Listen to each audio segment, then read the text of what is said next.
is crap. Stop burning off your free time in the presence of introverted do-nothings. The Gosslings Writers Group Podcast, a digital gang for writers. Writers who actually write stuff. Use typewriters. Who write all the people who've offended them into their stories, then murder the shit out of them. Writers who don't believe in dust jackets and name their pit bulls Hemingway. We're writers who lube their typewriters with gun oil. Because we're straight shooters. We don't always act pretentious, but when we do, we wear f***ing ascots. Welcome to the Gosslings. What's up, everyone? Greetings. I'm Jonathan. I'm Nick. And we are the Gosslings. And we are joined today by a very good friend of mine and a longtime supporter of the Goslings, David Starr. Yeah. So You were probably wondering. Yeah. Who is this? Welcome, David. Who is this less fit, less handsome, less manly version of myself? Well, you guys needed a Sitting white next to shirt in here. Yeah. Yeah. Your red, white, and blue.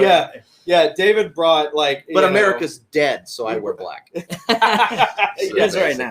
Yeah, David brought like the coolest shirt possible that you could wear. Absolutely. It's the Apollo Creed shirt. Yeah, you can't get these anywhere. Master You of get them Disaster. everywhere. The master of disaster. And David works out like twice a day, so he actually has the physique to rock it without like sitting down and having it just come up to where it just says I'm grateful. Where it folds, Right. Like my belly, I can do look at the screen, I can do like all the phases of the moon, depending on how I'm sitting. It's Nick's lunar calendar. It's in like the winter It's months his lipid when calendar. it's like this, Right. my belly sticking Live out. the calendar. Oh, man. Anyways, I've been friends with David for years, at least like 10 years now, Yeah, right? I'd say 10. Probably I'd say something like 10. that. So David's, therefore, that makes David a terrible judge of character. But I don't deserve him, but we'll take him. Well, you run faster than he does. yeah. Well, it's a funny story about that, actually. So you want to go ahead and do the Let's toast? do the toast. That's what I love about David. As Let's do it. health conscious and fit as he is, he's not above joining us in our toast. No. Yeah, Oh, exactly. bourbon. So if you're watching this, join us. I'll start off, and then I'll say the first half, and everybody else say the second half. So here we go. Let's do it. Take up the broken sword of your father. And strike down the darkness. Cheers. Oh, there we yeah, go. gave me I just some. wanted to give you a little, Mhm. Oh, it's so smooth. I'm going to keep this close. So Good stuff. delicious. What is it? You know what? This is straight up Bullet. Bullet? Bullet Frontier Whiskey. Yeah. Nice. Yeah, it's good. Bullet has kind of become like the standard. It I is. think that we've used for most of our lives. There's like, we'll switch It's it up basically every the now white and flower of my bourbon pantry. then. yeah. Yeah. You can use it on just. I'm about used to everything. drinking the whiskeys now and the harder out because I don't.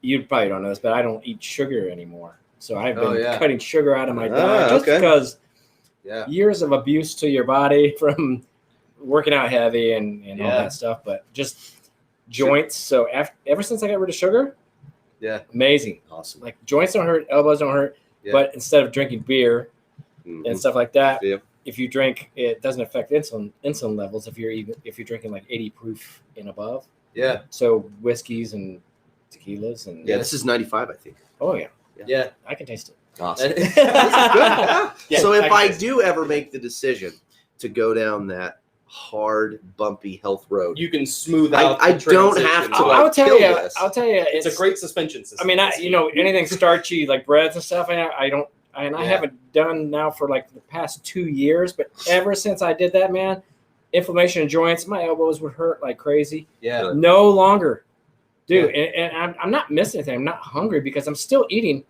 I still go to McDonald's and order sandwiches without bread. Yeah. They just wrap it in lettuce now. I'm eating the same amount of meats and all that. I'm just not. I'm eliminating that part of it, the toxic part. That's amazing. Well, How long have you been doing that? About 2 years now. 2 years. Just 2 years. Yeah. Yeah. Well, I remember meeting you before you started doing this. Maybe 4 years ago. 3 or 4 years ago.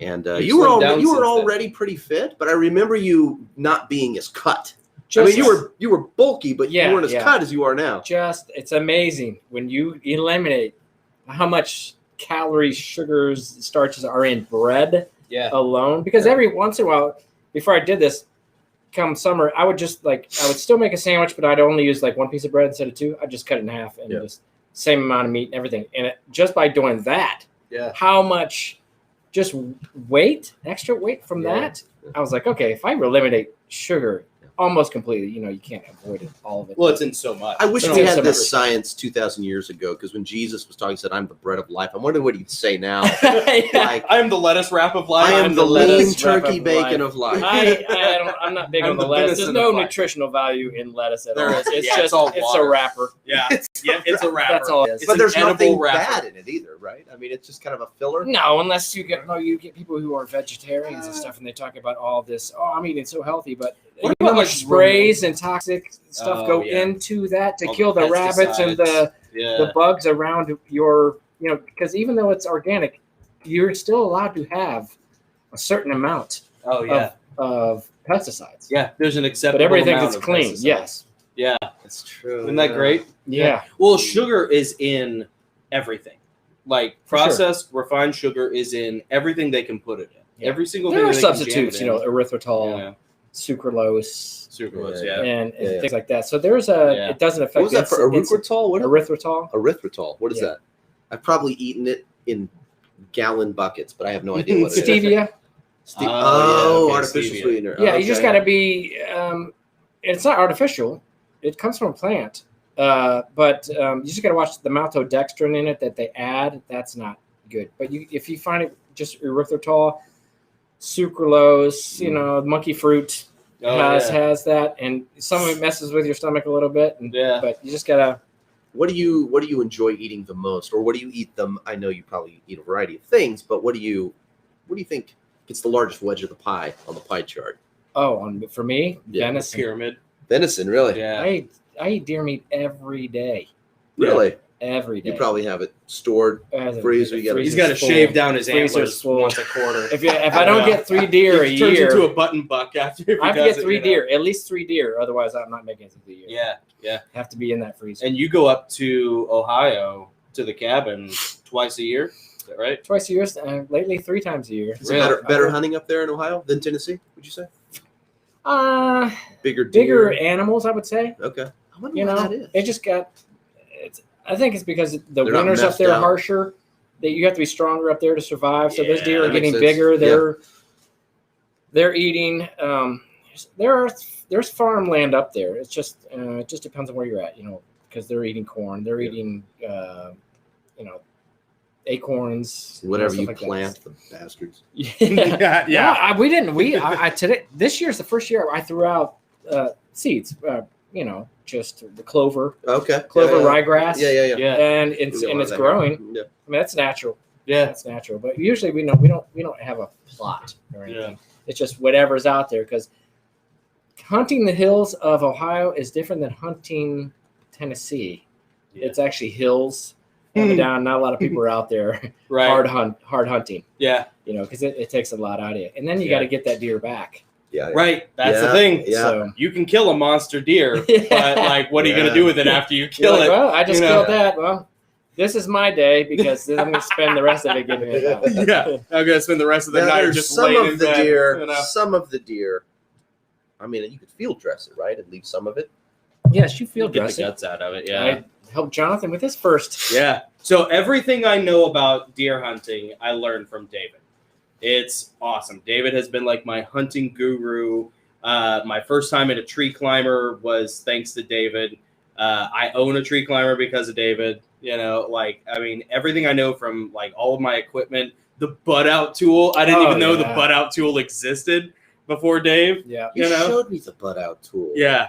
Yeah. It's like the world's worst butt plug ever. It really is. But you have to have it. Well, you don't have to, but it just takes about it's 3-4 minutes off your cutting time. Yeah, because you just pull and cut. Yeah. And that's it. Yeah. Man, yeah. I mean, David is isn't it he's the master. Isn't it like you stick something in, it grabs and pulls it out? Yeah, you stick it in, and turn it all the way, and then you just pull it out, and then you just take a knife and cut it off. That way you don't have to cut around the anus of your, animal, which you got to cut around it to get it all out of there. Yeah.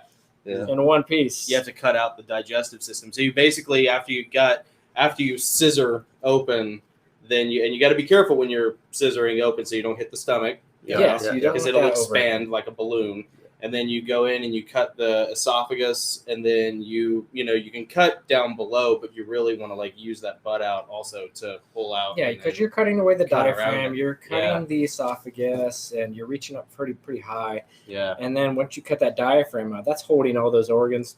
You're pulling that out, and it comes out as one. I mean, you might think the first time you did, you might think, oh, this is going to be a task, but it was so easy. It's all one. Yeah, it's like one contained unit. Yeah, and once you get that out, you're golden. Yeah. This is such a great follow-up episode to Sweet Tooth and hybrids. Yeah, because this is going to come in handy. This is going to... You're going to need this in about 20 years if the internet's still around. You know, I haven't had this experience of cleaning a deer. I know. Dressing a deer. Tried. I tried. Yeah, that's right. Nick went out with us a couple times. I went out a couple times. Didn't see the deer. Did you? Didn't see anything. No, I would have taken a shot. It was a total crapshoot. Yeah, that's because the farmer kept coming in. Probably. Oh, dude. Yeah, we got stories about that. Yeah, real quick, I want to say hi to Dee and Adam. Hey, Adam is our narrator, Adam Burrell, and he's joined us for the evening. Dee was kind enough to stop in and say hey, but she's got to go to work. So thank you, Dee. No worries. Always love having you here. It counts as supporting us. It does. Drop it in and saying hi. It's an extra click, Dee. Yep, thank you. absolutely. Yeah, we'll take it. So, and Dee, I hope you have a great night at work. Adam, always love having you here, buddy. Adam is our narrator. He narrates all the Heavenly Realms books. In fact, the 5th novel, Wayfarers, just got released, I think, yesterday or day before yesterday. Nice. In audiobook format. Yeah. So and he's the voice of the Travelers League series. Yeah. I just submitted his audio to Audible for their review. Adam's great. He's he and his wife, they're English, and she makes resin products that are really cool. We have like some promotional stuff from them that are great, so you want to check them out on Instagram and Facebook. And then Adam is the narrator, and he does a variety of accents that are all fantastic. Yeah. And it's really like I kind of have to go ahead and finish the Heavenly Realms books. Yeah. There are 2 more that I have to like go back and review and then give to Adam so he can do, because he has accents for just about every character. Yeah. And the last thing I want is for him to like take a year off and then have to come back to remember the accents. Right, and remember which accents. Wait, he doesn't talk like that. And he could do it, but it's like, somebody's gonna call you out on it. You come back and do it wrong. Yeah. No, that's not what. Yeah. Wait a minute. Nah, Nuriel had a Russian accent, and now he's got a Welsh accent. I don't think that's right. But I got to make Adam's life as easy as possible, so we got to go ahead and get that done. So. Yeah, and in the book that he just narrated for me, the main bad guy, it's like this marsh troll king. And I was curious to see. I didn't tell Adam I wanted any particular accent, and I was actually blown away when Adam demonstrated the variety of different English he's so versatile. accents. And he's knowledgeable. He's so well informed. He gave this main character bad guy a Northern Irish accent. He sounded just like Sam Neill in Peaky Blinders. No kidding. Yeah. Sam Neill's in Peaky Blinders? Yeah, Sam Neill. Really? Yeah, he's the bad guy. He's the detective from Northern Ireland. They Dude, sent to that's Liverpool so cool. or Birmingham to stop the Peaky Dr. Blinders. Grant from Jurassic Park. Yeah. Dude, that's awesome. And he has a Northern Irish accent. I wouldn't have really known that, right? Unless Adam had done his sample for us. Yeah. And I was like, wow, that is really distinct to Northern Ireland. And he used that same one for the main bad guy in the book. That's really cool. Well, Sam Neill is such an awesome actor. Like everybody in America, you'll all know Sam Neill from Jurassic Park. Dr. Alan Grant. You already said that. I'm sitting there going, who is this character? Raptor Boy. Look at him. When he's got the raptor claw. I have these Dr. Grant moments, by the way, when like technology screws up on me, or I'm like, what did I touch? Like, I touched something and now it's gone wrong. But he also was in Event Horizon, which is a great movie. Yeah, very creepy. Great Paul W.S. Anderson movie. And then he's in one of my favorite movies, In the Mouth of Madness by John Carpenter. It's this horror movie that was made in like the mid-90s, but it's the most accurate H.P. Lovecraft movie that's ever been made. Like, with the exception of like the independent Call of Cthulhu adaptation, the black and white silent film adaptation that they made in like 2010. But so Sam Neill is super cool. He's awesome. He's versatile. He's done a wide range of stuff. I actually didn't know Sam Neill had an Irish accent until a couple years after Jurassic Park. I saw him in some TV movie on like TBS where he played like a priest and he has like the collar on and he's speaking in his native accent. Like, huh? Really? Doesn't that happen a lot? Doesn't it happen a lot when like they're interviewing it? They're on a whatever late night show and they come in as their regular selves and you're like, oh, I never knew they. Right. Like, they've been fooling me this whole time. I thought they were one of us. What is his native accent? I mean, with Sean Bean, you know what you're going to get. Right. You know? But when when Daniel Day-Lewis comes on. Yeah. You know? You're like, what? I thought you were one of us. You know? To me. This is why people hated actors in the 18th century. So betrayed. Because they're all tricksters. Yeah. Adam says, Event Horizon, one of my absolute favorites. Yeah, Adam, as a Warhammer... Nobody's perfect. Dude, first of all, the blood orgy scene is like the hardest thing to watch. I can't watch it. It's so bad. It's that rough, part dude. of it. That's the part that I don't like. That turned me off of the movie. Like it was too much at the time. Yeah. It was too desensitizing. It's pretty intense, too much. I had been really sheltered. Yeah. Up until that moment. Dude, we saw it like with Julie, our sister-in-law, Dad, like Mike Heil, like a bunch of us all went to the theater and saw that. When that happened, we were all just like, this is okay. This is a lot. Good thing. Mom wasn't there. Won't be going to sleep tonight. Oh, nice. Oh, real nice. Nice, Larry. That's Larry. what Mom would have been saying. Yeah, real nice. Bring the 14-year-old. Okay, to the that's it. That's it. You know. Yeah, Adam, you'll probably you might know this, but Adam, as a Warhammer 40K fan, you probably will enjoy Event Horizon because there is a fan theory that says it exists in the same universe because the dimension that this ship goes to, the Hell dimension, is basically the Chaos dimension from Warhammer 40K. Interesting. So like all the little like Warhammer, all of us little Warhammer 40K nerds were all like, yeah, Event Horizon basically is like a Warhammer 40K prequel. You know, because it exists in the same thing. But it's got a great cast. Like Jason Isaacs is in it. I think I can't remember. Is Pete Postlethwaite in that? I don't know who that is. Okay, gotcha. Yeah. You're so good at remembering actors, not just really the characters from movies, but like the actors that play them. Oh yeah, he did this. Ladies and gentlemen, well, first, okay, like never play 6 Degrees to Kevin Your Bacon. calling has been missed. Boy, I've heard that a lot in my life. Big miss on this one. You should think about writing. It's a good thing I got you out where you were. Yeah, we need to get you out more, Jonathan. I thought it was just me. Jonathan, you need to go to Destin. Go now. It's going to change your mindset. Your whole life. Dude, That's what happens when you don't have kids. Yeah. You know, I was feeling bad. I was starting to feel a little, I don't know, like I wasn't measuring up because Jonathan can remember all this stuff, and I can't. I don't remember. I don't recognize any of these people, and I should. I feel like I should, and I'm like, it's probably just me. It's probably just early onset dementia in my 40s. No, you know, I'm already double peeing. This is ADHD. You know, and I'm already Yeah. double peeing, and you know, and then for you to say that too, that like validates. Okay, I'm normal. He's just brilliant. I know, I'm just I weird. just want to be normal. That's ADHD brain. I That's tard like brain kicking in. Well, you got ADHD brain. I got COVID brain. Yeah, COVID brain. Yeah, I got Yeah. COVID. Get the fall. Yeah. So yeah. Well, I'm totally different. I'm like all over the place. I feel like I don't have time to remember all this. I got to go to this, and then I'm jumping to that. Yeah. Jumping to that. You know. So I guess ADHD. Yeah. Well, you know what's funny? Like, Dave, you're not married, no kids, but you have a pretty full life. Even though, like, well, you were working from home for a little while. Yeah. But then you kind of transitioned once COVID hit into doing more like renovation work. Yeah. Is that right? And still, like, David has a super busy life. I mean, David's life was busier than mine when we were living together. He's still Correction, doing though. things. Correction though, no kids that he knows of. Right. No, I know.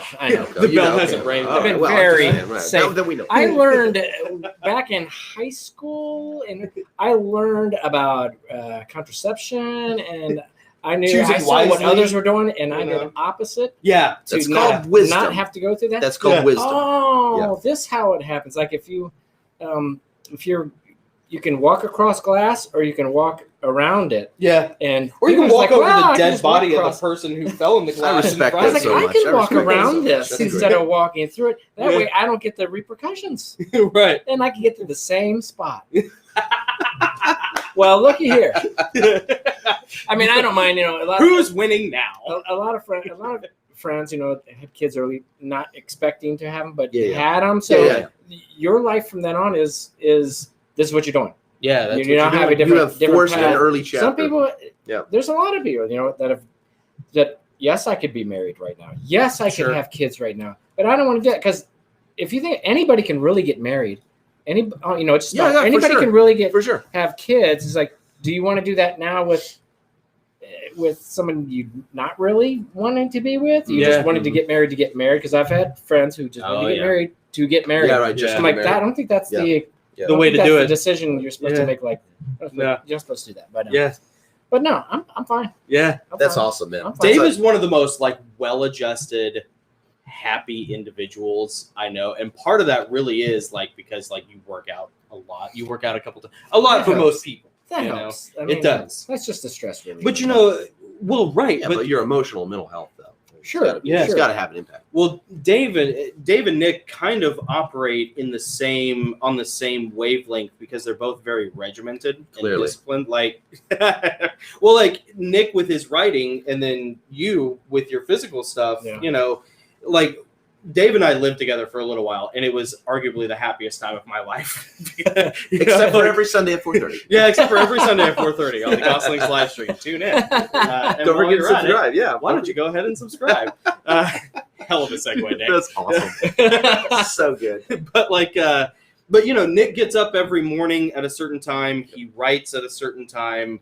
He has that discipline to be consistent. Like, discipline and consistency really will save you more than talent or even just a skill that you've developed if you're not using the skill. And Dave, you're a lot the same way. Like, when we lived together, I would go to work in the mornings and you would be going to the gym. Mm-hmm. And then when I would be coming back from work, you could be going for a run. Yeah. And then when I would come back from work, Dave would be at the gym, and it was the same every day. Well, it's okay because I consistency. work from home, so it's so you can do that. Yeah. Kind of stuff. Not everybody can do that. So it's That's not true.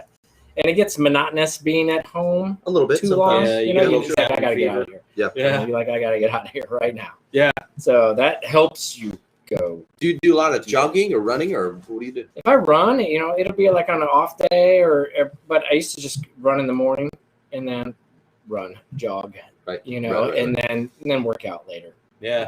Because I had time. Not a lot of people have time to do that kind of stuff. So Right. Okay, now I'm not saying this in a competitive way because I only run to the bathroom. Yeah. How far do you typically jog? Well, it would be for an hour. Jog for an hour, however Yeah. long that is. 6 about an hour. miles. Okay. 6 miles. I ran 1 full mile without stopping once in my life. Once in my life. Who was chasing you?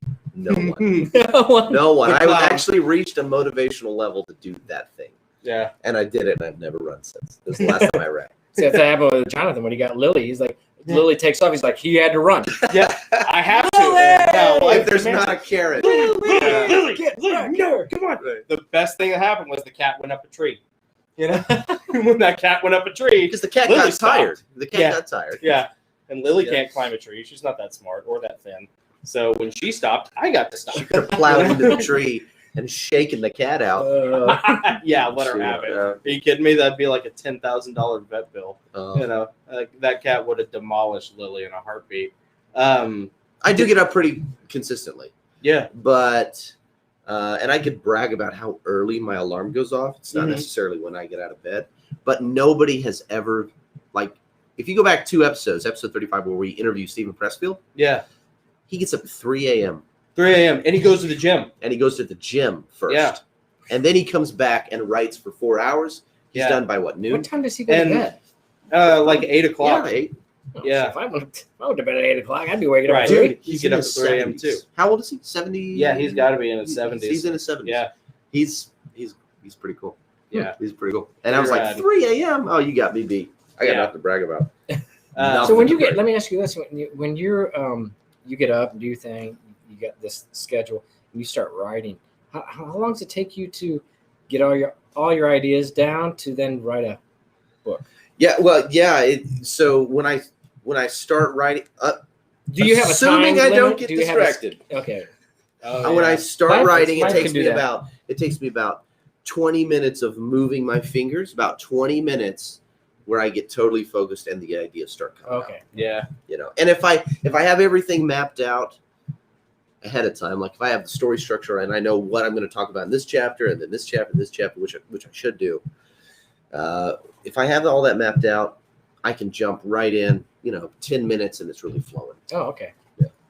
Yeah. I kind of wonder how long. But there's a wake up. There's like a wake up period. Well, it's like a warm up that involves.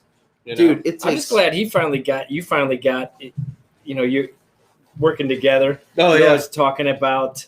I got this novel. I got this. I want to put out there, and we were always like, man, just do it. Just do it. I know. Yeah. Well, like Dave knew me. And here it is. After I had made 2 attempts to get published, but Dave knew me in the dark times. Oh yeah, they were dark. They were, and they've only gotten no, they're a lot much brighter now. Well, Dave knew me in the time where I had already attempted to get published twice and been rejected by everybody, and but it was before Amazon's independent publishing really had become a thing. Yeah. So there was this weird dark age, of several years where no one wanted to touch your stuff, and yet there wasn't any really viable independent avenue to go through. Yeah. So I was just sitting on, like Dave says, I was sitting on 6-7 novels. Oh, that blew me away too when he's telling me about that. I'm like, yeah, what are you doing here? Yeah. Yeah. Do it. Yeah. Well, eventually, Yeah, I mean, you did. Dave is a hell of a motivator too. Just the cool thing about Dave is whether it's the venison stew that he makes or the elbow injury that he survives on the hunting trip. those inflammation days. Yeah.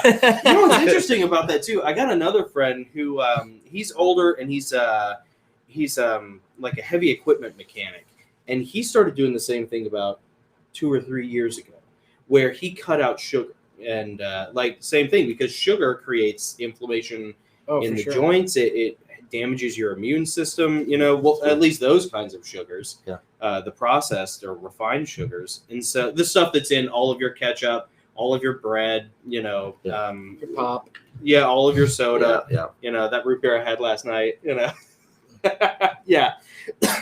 But you really can. I watched him. I remember that guy too. He looked like your average middle-aged dude, just your average, whatever shape, And when he started doing that, I watched him slim down tremendously. And it's all that extra stuff that's just clogging up your veins and your inflammation just goes away. And it's got to help your immune system. I mean, I don't think I've ever seen you get sick. Oh, no. It's very rare. Very rare until you go to college and they're like, hey, you got to take this. You got to take the flu vaccine. Oh, yeah. Oh, I do to go here? Get your shot. Okay. 2 days later, sick now. I knew it. Yeah, that's exactly right. Pumping you full of it. Yep. It's that's like when I worked for Waste Management, they offered free flu shots, and I was like, and this is right before COVID. This is the November before COVID hit, when flu season hits. Big corporate company. Yeah. And I remember several people got the flu shot, and not me. I was like, no thanks. Well, sure enough, we all got sick. Yep. And it was we're, cubicle office. So one by one, dominoes over a course of 2 weeks. You could just watch up one end of the row and down the other in the cubicle. Yep. It's like you were talking about. They're stabbing in the dark. Your kids get it. It's going to move up the ladder. Yeah, moves up the ladder. All right. Well, we know we're getting this because we're not going to put the kids outside.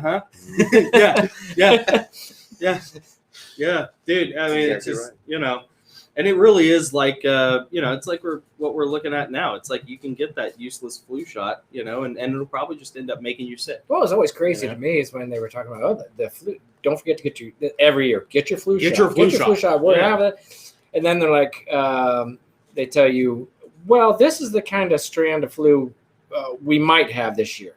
This is the best odds. Right. Where do they get those odds? from a lab. I don't know. From a lab. I mean, but then that's the shot they're handing out that year because that's the strand they think is going to hit. Yeah. That makes no sense to me whatsoever. You're always it's a different strain every year. You don't give somebody last year a vaccine based on last year's strain, and you don't know what this year's is going to be. Right. That's all they have to go But on. you're taking the odds of it being this. Maybe it'll be the same thing again. It's a roulette wheel. They have no idea. No idea. But hey, you'll definitely get sick. Take this. Here you go. Spend some money and go ahead and get this shot. Yeah.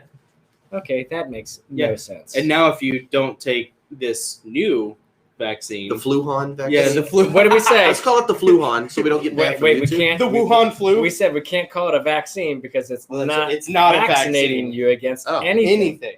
Yeah. So what do we do? So what do we do? Mm-hmm. Well, while we're on the, that's very interesting. While we're making a segue, we'll go ahead and recommend that you join the Facebook group. Where you can keep up to date and share information on all of this stuff until we all get zucked into oblivion. You know, I promise you that if you make any comments about the Fluhan, hashtag Fluhan, I will not remove you from the Facebook group. Yeah. You got to have a place to talk about it somewhere. Mm-hmm. Yeah. The Zuck is real. Well, you actually you ditched your Facebook not too long ago, didn't you? I did. You knew why? You know why? Did you just deactivate or did you delete it? Done. Oh, I deactivate, done, whatever. Nice. Dude, whatever. This is to you. Yeah. This, congratulations. Dave. Yep. Oh. Mm-hmm.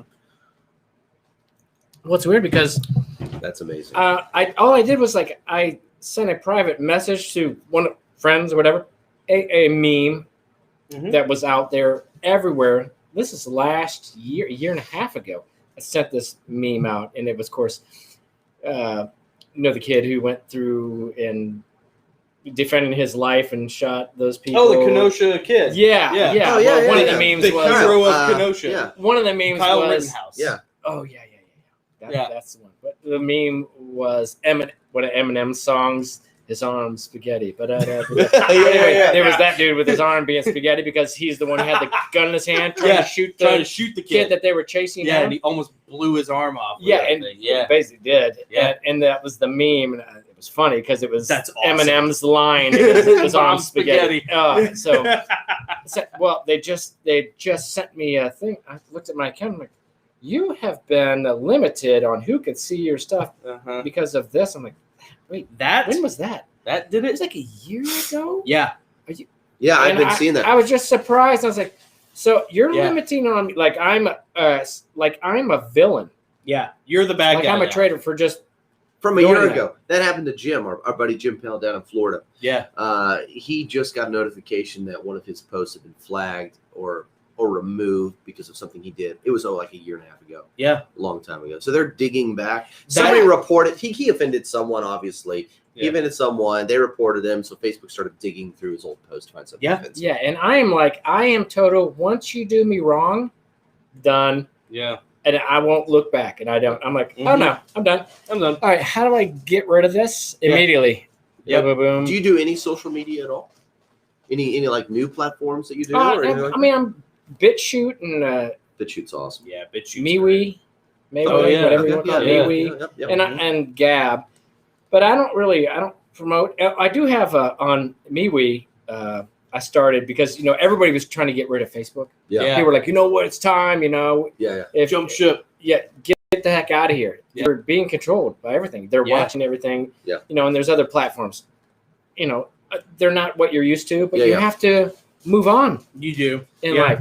So I did the MeWe for me, and then I'm like, well, you know what? I'm on Ohio Whitetail for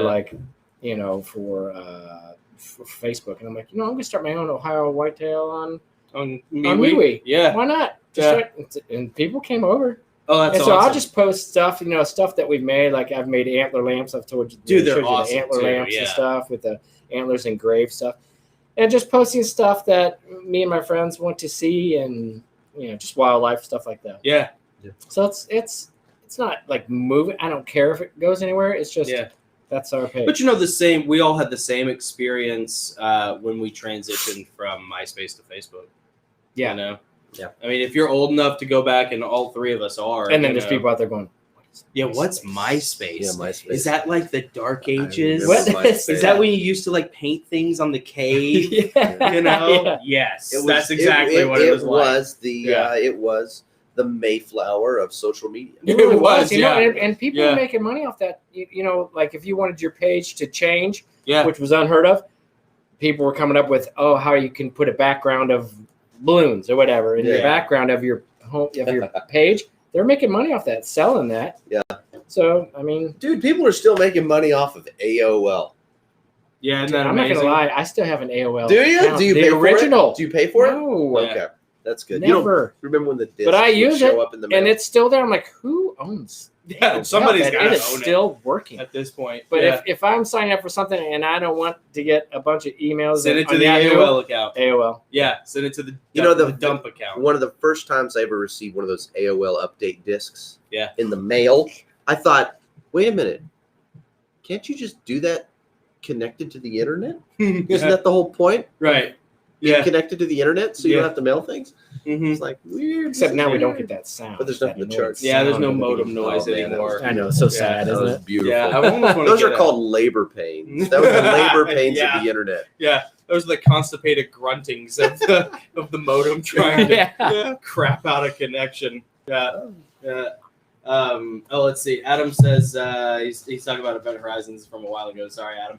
He says ship becomes aware like the great machine gods of the Warhammer world. Yeah, I'm telling you, man. If you've never seen Event Horizon, like you owe it to yourself to, freak out. It's a pretty awesome movie. Good for kids. Yeah, it's great. Good for kids. Watch it with your children. Bring your children. Especially all you sheltered homeschool families. It'll be great. Yeah, bring your moms. Yeah.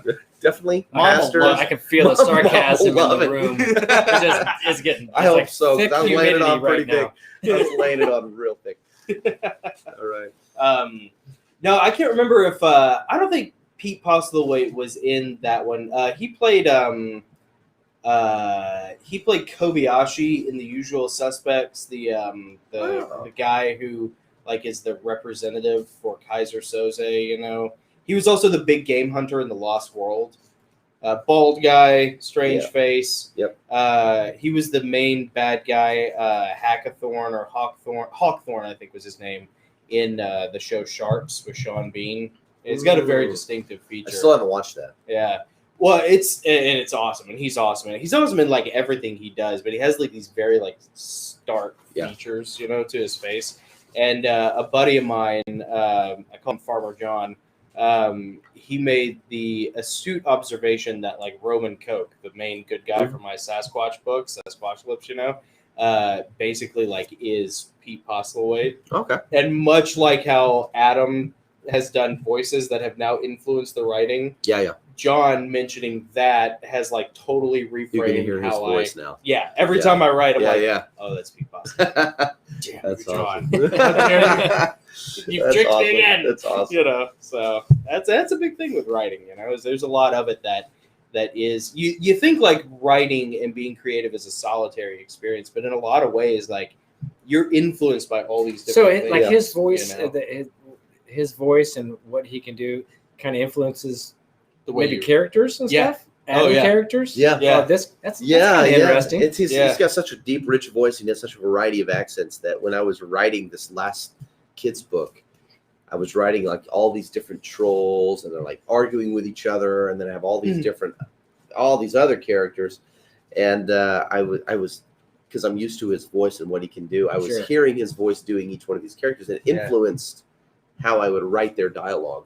Because I was trying to write it to fit certain accents. And of course, he nailed it. Yeah, he absolutely nailed it. Yeah, it was really great. That's pretty cool. That's interesting. It is. Well, and that's the cool thing about finding people that you really trust to bring into your writer's world, because writing is by its very nature a pretty solitary existence. You're living in your own head. You have to kind of live in your own head to process the stuff. And then when you're writing, you're alone most of the time, doing it because you have to concentrate. But when you have really good people in your corner, they will. It's like when an auteur director like George Lucas or Steven Spielberg or Christopher Nolan make a movie. They bring their cinematographer, They bring their, their editor. They bring their what they can add. Yeah, they bring their team of people. It's like when you go hunting, you have like a select group of people that It's like, I know I can depend on this guy for this and this guy for this. And it's the same, honestly, to be successful, it's the same with I hope he's tied down to the floor right now because he is probably floating around the room. Yeah. I did this. We're just I created. I did this. I made fire. Where's my check? Look at what I did. Where is my bonus? It's in the mail, Adam. It's in the PayPal email. That's cool though. The same thing happened with one of my characters. I had a guy that in my head he was modeled after Michael Ironside's Sergeant Ratchek from Starship Troopers. Everybody fights, no one quits. You don't do your job, or shoot that guy. Bald head. He was a teacher with the robot arm. So like that's who he was in my head, right? Like this grizzled, kind of like gnarly, sort of short, stocky, just badass, right? And then Adam goes and gives him a Scottish accent. So now he sounds like the best friend, Mel Gibson's best friend's dad in Braveheart, like the older guy, And so now it totally changes how that character speaks, like his actual dialogue. Because when the accent is a certain way, your word choice changes, and so it's kind of cool, man. Yeah. Like that's kind of the weird world of writing. Yeah. Well, we can write before we all get nuked for not getting the shot. Well, that's why we have typewriters. Yeah. That's why we have typewriters. That's true. Yeah. If we go off the grid and we're eating grass and beetles. Yeah. Yeah. I'm still going to be like writing on a typewriter. Yeah. This is going to be worth something someday. You're going to have to invest in ink ribbons then. Right. Yeah. Very true. Yeah. I'll make my own somehow. Just grow your own irises. Take out the middle. That's what they make that dye out of. And then I was thinking I don't even know that much. We got to talk. Well, a friend of mine, he owned a flower shop. His family did it. Really? He told me like the iris, they pull those out. Yes. Well, you can pull them out. You have to use gloves or whatever because they get the dye from the middle, and you can pull it out and they'll re-bloom again if they're already cut. So okay. He's like that dye in there. Yeah. It's like you can't get it off your hands. That's probably a better strategy because my plan was lilies or irises. I was just gonna get an octopus. Oh yeah, just squeeze it once. Yes, just milk the octopus. And the octopus would like it too. Oh, for sure. Everybody wins. It'd have incentive to live a good long life. Yeah, yeah. Because I like sushi too, so like maybe octopus should behave. Oh, yeah. They can live with one. So get the positive and the negative. 6 legs. Yeah, that's right. 6. Yeah, they can. Tentacles. Yeah, they'll just grow it back, right? Like I'm very hungry. I was not expecting the conversation to go this direction. This is great. This is really good. Anything pan-fried is good. Did you? Yeah, that's right. Have you ever read any of the stories about people who keep octopi as pets? No. They're incredibly smart.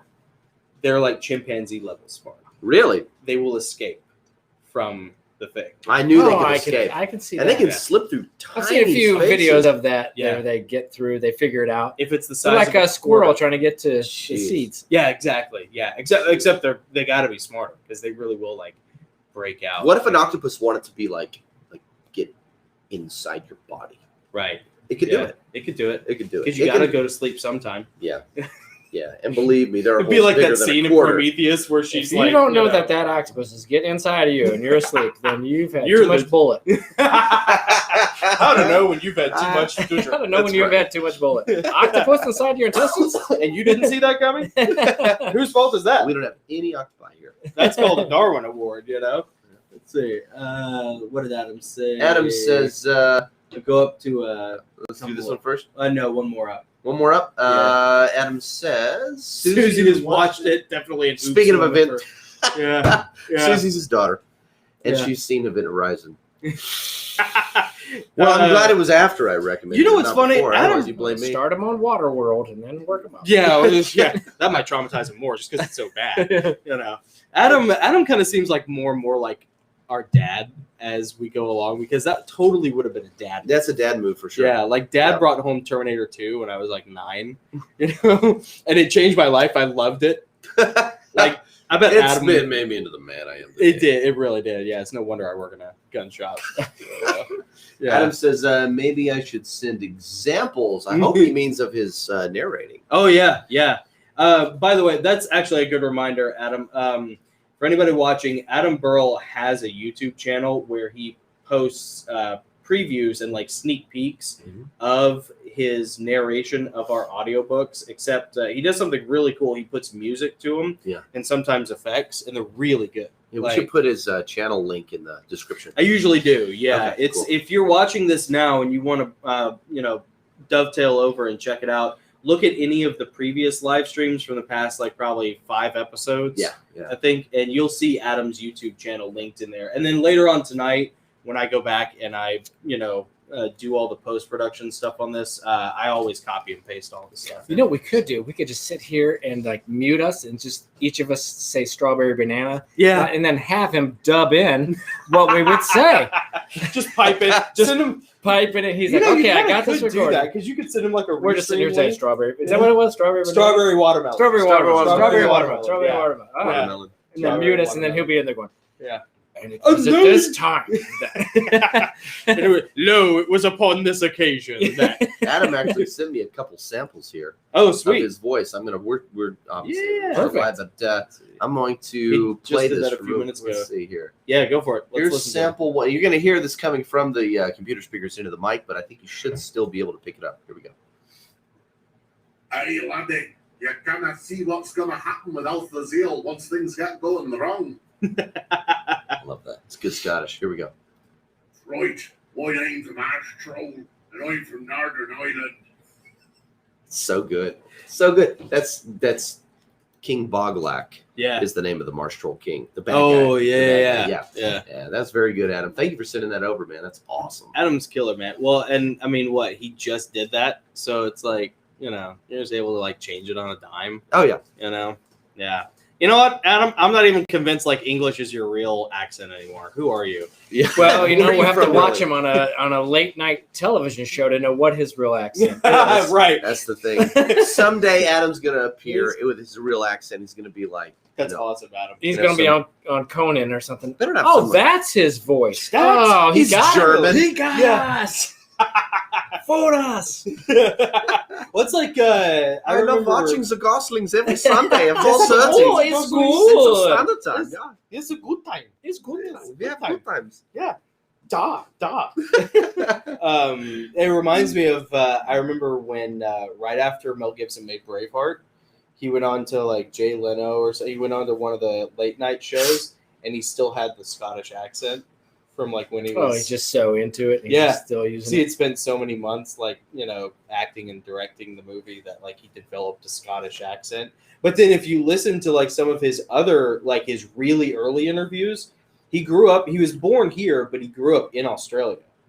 So early Mel Gibson, like Lethal Weapon Mel Gibson, if you watch him in interviews, he has an Australian accent.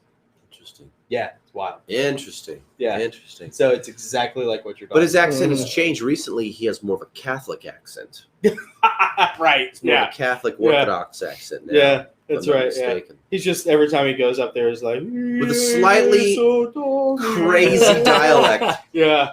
A dialect of insanity. In a good way. Or righteousness. Could be. Could be. We praised him greatly in an episode. Like Mel Gibson. I do too, man. Yeah. I love him. Yeah, Mel Gibson is amazing because Mel Gibson is the one guy who's like in Hollywood who's like, nah, I don't care. Yep. Nah. Yeah, well, he already had the money. Yeah. And dude, if you want to like feel sorry for a celebrity, just listen to Mel Gibson. Yeah, I didn't see him in that video. Imagine all the people. Yeah, I didn't see him in that one either. Yeah. Yeah, he wasn't one of those. Yeah, one of those actors doing that. Yeah, one of the mantra of Lucifer. Right. The we are the world of the 21st century. It really is, isn't it? Yeah. For sure. Yeah. We know how you feel because we are nowhere near where you live or experience anything like that because our asses are kissed all day. All day. Yeah. We exactly. wake up and it's like my butt is not covered in saliva. It's so strange. What's going on? Who dies now? See, if we stop to adrenochrome if someone's we're child. walking across the living room and we stop real fast, nobody's running into the back of us like, oh. Yeah. You know, I always have checks on the back end of my digestive system to see how it's doing. Because noses are so firmly planted. You know. Adam has a comment about I think I've worked on your books. To be honest, Jonathan Tempest and Orient was hard, as I managed to do the whole chapter where he was asking him to come with him in one switching accents as I went. Oh, wow. Yeah, so like the poor Adam. This is why I'm actually jumping back and forth between two different accents. Yeah, and it's a real dialogue heavy chapter in Wayfarers in like the latest book because the guy narrating, telling the story. He's like literally like a spy in World War II, like hiding in the walls, listening with this apparatus, listening to these two guys have this conversation. Yeah. So he's eavesdropping on their conversation. So there's no visual cues at all in the chapter because he's not seeing anything. He's just hearing. So all you really have to go on as far as describing what's happening in the scene is all noise, sound. So it's all dialogue. And then you hear any rustling around, drawers opening, closing, stuff like footsteps, picking up a bag, setting it down, sharpening a knife, So it's real dialogue heavy. And the problem is in the very first book, and this chapter, which wound up in the 5th book, was originally in the first book, so it got transplanted. But the very first book, he gave this character Tempest a very raspy, like almost a mutant kind of voice. It's not even an accent; it's just a voice. It's really hard on his throat, But he could get away with it in Empyrean Falling. It wasn't a problem in the first book because that character didn't talk a lot. That was kind of his deal. Yeah. Is that he's like kind of an assassin character, he's quiet. He wears like a facial shroud to cover his scars, and he just doesn't talk a lot. So so there's a purpose for facial. Sometimes. Okay. Yeah. In this case, the one case, the one time. And you have to go to heaven to do it, Adam says, yeah, but he was never going to change that accent. It's so good. Which is very appreciated. It's a lot of hard work. Adam put it a lot, and now he has to drink heavily on a Saturday night to get that Sunday accent. Yeah, right. You really does. Because voice. Man, I'll tell you, when you listen to it, like you can feel the hurt that Adam is going through to do this. Like you're like, oh yeah, I bet that does hurt. And then so I prepped him. I was like, Adam, I'm sorry. Like there's this chapter where he's talking a lot. You're like, Adam, did this. Yeah, you did this. So like, I don't know what you want to do here, buddy, but if we need to make adjustments, we can make adjustments. But man, he powered through it. So he's Adam's like, he's a friggin' juggernaut, dude. He'll do it, Yeah. I mean, that's the cool thing. That's like the noble, the honorable thing about Adam is he walked himself into that corner not knowing that he was doing that, being pigeonholed, stuck with that accent, albatross with that accent. Yeah. And then, when the time came for that to like come around and bite him in the ass like it did, unintentionally, but it does, he powered right through it, man. He didn't wimp out. He didn't change because he could have if he wanted to, Sure. He could have changed his accent. Like we would have made adjustments, like whatever. But he chose to stick with it, man. Yeah. That's Yeah. So I'll take Adam's not a millennial. That's why. Yeah. No kidding. Yeah. No complaining. I have to take no a jab. complaining. Yeah. You have to take a jab to keep from getting a jab. Yeah. Oh man, this segues are just blowing my mind. Speaking of which, should we go to our topic or should we do one-offs first? Let's do one-offs first. Let's get it out of the way and then let's talk about our primary topic. Typewriter one-offs. This is the segment where we drop literary trow and bare our souls before you. These are a one-page short stories written on typewriters, first and very rough drafts. That to be in any writer's group, you should be required to write something. So when we assemble, like the Avengers, every week, God help us. Exactly the same, only different. Totally the same. Exactly Totally the same, but way different. But different. But way different. A little different. When we assemble, we have to come with something that we've actually written. And one page, it can be single space, double space, whatever. Yeah. You can write about anything. These come out of just old total writings. flow of consciousness. You're going through the dresser. And as a writer, and as like Yes. anything you do that's creative, it's like deeply personal. So it's really hard to share it with other people. Oh, It's yeah. so You're embarrassing. like, oh my god, this was not good at the time, but it's close. So we- and we're going with it. And we're going And, to and now we're going with it live in front of whoever That's cool. might see this video in the future. Yeah. Or currently. Yeah. or we can just delete it. And we could just erase We it. could do that. It's in the hyperspace How now. narcissistic Yeah, of it's us out that there. we have not deleted any of our It's episodes. out there. I got close one time. Did you? There was one. Which one? I'll talk about it later. Okay. It That was way not, we don't have to it was delete this. Not our something best associated- Yeah. Well, for legal reasons, to protect us, I almost Wow. there was one that I almost did. Oh. I was real close. Okay. Yeah, I'll tell you about it later. All right. Yeah. Well, let's see who goes first. All right, so we do rock paper scissors for this. Ready? So you ready? 1, 2, 3, shoot. It's all you. Oh, It's not almost 2 out of like he does the same thing Not 2 every out of 3, time. huh? And yeah, best 3 out of 5. 3. That's 5 out of 7 now. Yeah, like Bill and Ted's Bogus Journey when they're in hell and the Grim Reaper. You know, they're like, so they challenge him to a bunch of games. Have you seen you the know? new one yet? No, is it any good? I don't know. I haven't seen it. I was just I heard it was like a little SJ. Well, you know it's got to be done. But, Yeah, oh, it was? Oh, because they're No. daughters. You know, man. I know. But it's probably still like I bet if you Ruined could, everything. yeah. I bet if you could get over that, I bet it's pretty fun. But you probably have S- to like, yeah, SJW-ish. yeah, There should be like a word that we make out of that acronym. yeah. Like, I mean, is I it could kind of soju? I could Soju. phonetically run through that, but I don't think I'm allowed. Right? Yeah. So Dave's like, He's like, got any extra paper? I gotta go. I gotta, speaking of working out, I gotta run. through the garage door. Yeah, I'll just run all the way back to Linux Village. All right, here we go. Here's mine. I ran down the escalator, checking my watch and flinging my backpack over my left shoulder. I was sprinting through the human foot traffic, moving too fast for my own good when I swung my legs over the downward lip of the escalator with my hands braced on the smooth, black, polished plastic handrails. My momentum carried me too far, however, and I landed on my rump with a clamorous thud. Luggage, boxes, people, and families all choked the thoroughfare and vomitoriums leading into and out of the escalators. But it was the group of people next to me which startled me the most, not for their reaction so much, but for their proximity and temperament. This is for you, Nick. The four-legged animal hybrid jumped, startled by my incursion into their space. Its space. It was the fourth one I had seen that afternoon, and the clock was still ticking. Primarily bred from Staffordshire Terriers, the quote-unquote hog boys had a distinctively aggressive and unsettlingly assertive, dominant mien.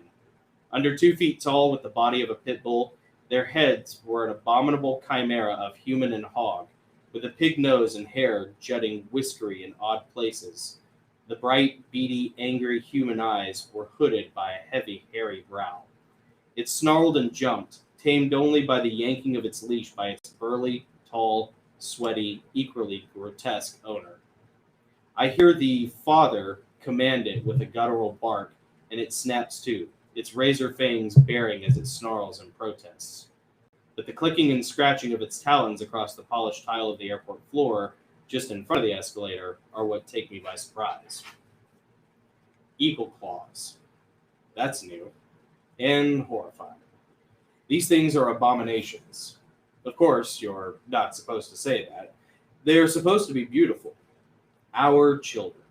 The creation of science and engineering, and the willful choice of man-king as its progeny. That's what they call the DNA-spliced human-animal hybrids. Progeny. Sounds an awful lot like pride to me. But they are legally protected, have constitutional rights, and are the preferred species in schools over the more natural, mundane, original Homo sapiens offspring. Their lifespans are at least as long as humans, depending on the breed. This squat, pink-faced hog boy with talons and an angry disposition growling in almost articulate speech next to me will probably live to be 20, if his hunter father doesn't get him killed first. Of course, You can't kill them if they are unwanted or bad. Society hasn't figured that part out yet. So most big game hunters like this guy's owner will simply get another hybrid to kill the first one. Whether by injury, illness, displeasure, or economics, you can't old Yeller a hybrid. But you can train another to take it out. They are intelligent, after all. That's brilliant. To a point. These are strange times we are living in. I struggle to get my legs under me and beat my feet away from the musk of the hog boy pet and his beer-swilling, inbred, sweat-sour, hillbilly, guffawing owner, all the while thinking about how good bacon tastes. But pigs are smarter than dogs, and we're smarter than pigs. And then it all makes sense, this grotesquerie abomination of cannibalistic hell. Oh, wow. Interesting. It's a A lot dream. of commas in that one. There's a lot of description there. I love A it. lot of That's what we call first draft. Dude, that was cool. I love the subject matter. That was awesome. It's a dream I had like 3 weeks ago. I don't know why. Yeah, well, there's Really? that moral conundrum of if hybrids end up being a thing Yeah. and they're like an adverse population and they're attacking us, there's like, is it, am I morally justified to go out and just start picking them off? And like, well, Yeah. what if they're protected constitutionally? Right. Who says you can't train other hybrids Yeah. to take them out? That's really smart. Mhm. Right? Because Yeah. you got to figure That's a out great something, device. You know? That's neat. Yeah. It was horrifying. I don't know like why the dream came. It was like long after we watched. You had a Sweet dream? Tooth. You dreamed this? This is all a dream I had. Wow, mine was a Yeah. dream. Oh really? Yeah. Yeah. Well. All right, That's whatever. crazy. Ruin That's it crazy. for No, it's weird everybody. because normally it's not. Mine was cool, and now it's like everybody's thought doing it it. was- Everybody's I'm doing just it. kidding. Well, everybody's doing it now. Okay. Well, mine's a Yeah. Yeah, I mean that is the weird thing. Like that's kind of the thing that Sweet Tooth proposes because we've been talking about like human animal hybrids, you know, for like a year now. At least. Oh yeah. And then we didn't know that they were making the show Sweet Tooth, which is like propaganda for human animal hybrids. And then we watch it, Please. and it just kind of is like it's so obvious what they're trying to do, to like Yeah, make it's- you be okay with it. Yeah. And prefer it. Yeah. Over people prefer it. because people are bad. They want you to not just accept it, but they want you to advocate for it, and they want you to sacrifice you for it. They want you to personally participate in becoming that. Yeah. They want you to choose it over yourself. Yeah. And I when I was out in Florida, I knew a guy named Jimmy who was, I'll spare you all the details of his description, but he is one of the most colorful human beings I've ever met. But he did hog hunting, and but he used dogs. And so like he had like these kennels of all these different pit bulls, and I just remember like, and they're all like, some of them are really sweet. Like they're just dogs. Like some of them are great. Some of them are just, like, I don't want to name or any of that. Yeah. But Some of them are like point guards, yeah. and the other ones are like Rear they guard. take the ball to the hoop.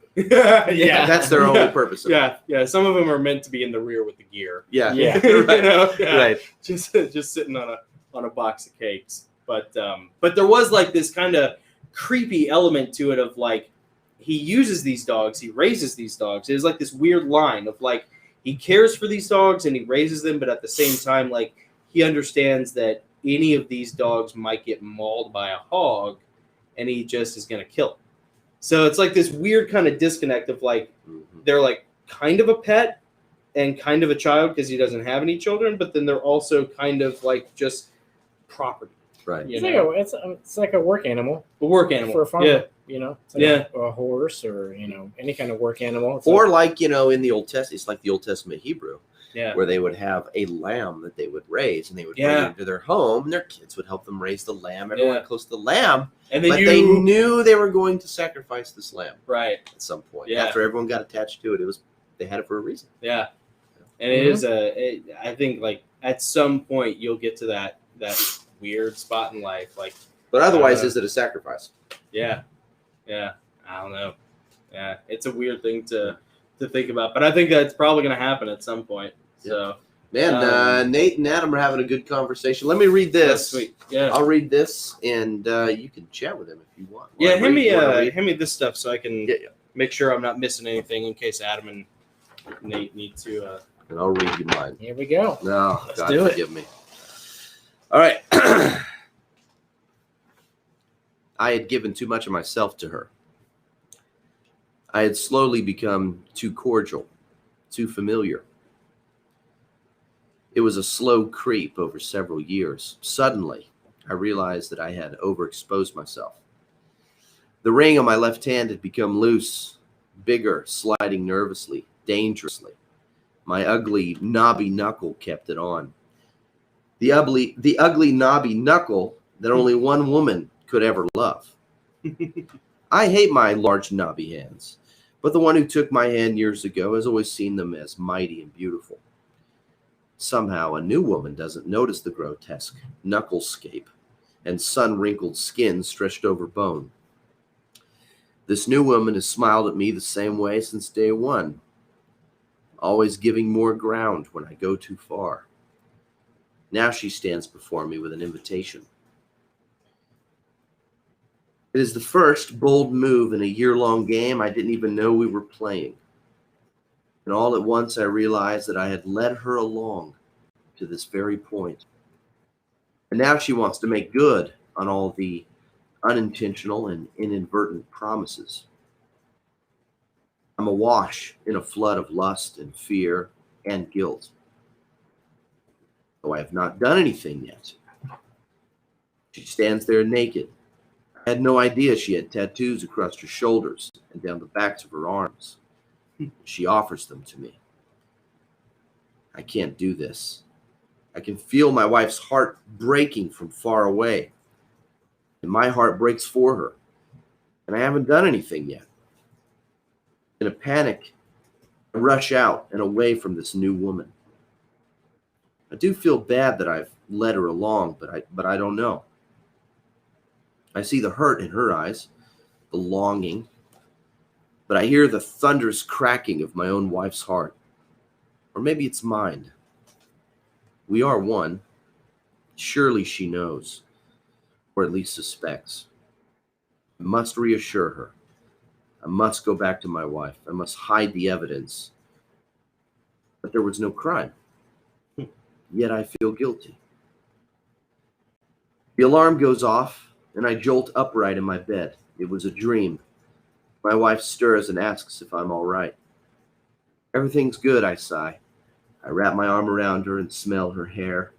And we fall back to sleep together as I whisper, it was just a bad dream. That's awesome. See, that's what happens when you cut off jean shorts and you cross your legs in front of people. And then you switch that cross. Like a man who, just a normal guy, happily married, and then he has a dream where someone's trying to cheat with him, and he feels like, oh my God, I can't do this. I'm trapped. He feels this feeling of being trapped. He feels guilty. He hasn't done anything, but he's trapped. And then he wakes up. He's like, oh my God, it was a dream. Thank you, God. It was Oh, I'm not in trouble. Yeah, right. That anxiety of being trapped in a situation. That would be, there would be definitely anxiety in that. For real. Oh, shit. Okay. Dream. Okay, cool. Just a dream. Just a dream. It's just a dream. No, everything's good. I have those a lot of times where I'm like on the lam, like I've done something really bad and I can't hide it and escape from it. It's a matter of time for a 168 grain open tip match round 5 grain. Yeah, straight to it there. Then you wake up, you're like, oh, good, okay, I haven't made that mistake yet today. Yeah, I haven't, And it can be the same thing. I think we've all had dreams where it's like, you all of a sudden there's this person in your dream who is putting this immense pressure on you to accept them as, fill in the blank in your life, a new father or a new mother.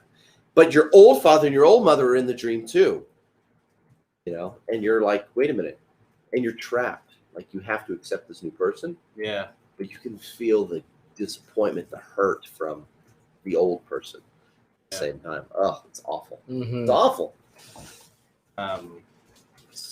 Nightmares are made of. Yeah, it was a nightmare. Yeah.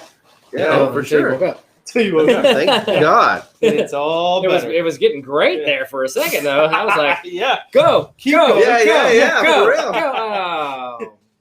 Slower. No. Slower. Wait, slow down. This is getting sketchy. I'll tell you, like, in my life, the middle-aged dream that gets me every time is the I've gone to the bathroom and I still have to pee dream. Oh yeah. Yeah, that's where you like have maybe when like you get older, that's not a dream anymore. Right. Yeah. And then you wake up and you realize that wasn't a dream. And There's always a trip or two. You know. Yeah. You're like, yeah. So word to the wise, like if you have a dream, in your dream, if you see a toilet, do not use it. Go. Don't go. Don't do Wake it. up. Go. Yeah. Wake up. That's the key. Yeah. Otherwise, that's why I always watch videos as I fall asleep, and I shouldn't do that. I shouldn't stare at a screen. But I do We're it all guilty of it. until I have to pee again. Oh, that's smart. Yeah. Yeah. And then I pee, come back, and just fall asleep. Yeah. That's the trick. Yeah. And then when the alarm goes off super early, Mm-hmm. I'm like bursting. I'm like ready. Yeah. Yeah. Mm-hmm. Yeah. So it's not discipline, it's need. Right. That's what gets me out of bed so early. Well, necessity is the mother of all inventions. So there you go. How long do you think it is before you like can't even? Do you think in our lifetime you will see restrictions based on non-compliance like extend down to your access to the internet? Yeah, I do. Yeah, I think it's coming. Yeah, I think it's coming. I mean, it's a ways off. Right now, I think the restrictions are going to come on like travel. Yeah. At some point, access to public amenities. Oh yeah. And then who knows from there? If voting falls under that at some point, if you can't access the voters booth. Yeah, without the jab. Yeah. I mean, I don't need to fly your airline to get to somewhere. Yeah. I have my own abilities. But what happens, like you were telling me, Dave, about how like it's so hard to rent a car right now. Well, yeah. I mean, the fleets, they've all been sold off. They got to pay their CEOs and stuff. Yeah. But really, I didn't know this. Yeah. It's so hard to rent a car. Yeah, right now. Really? Yeah. It's so expensive too. If you do get one, it's so expensive, and you don't know if it's going to be available for you at the time. People are holding them longer. Oh, I'll just pay to hold it longer. And interesting.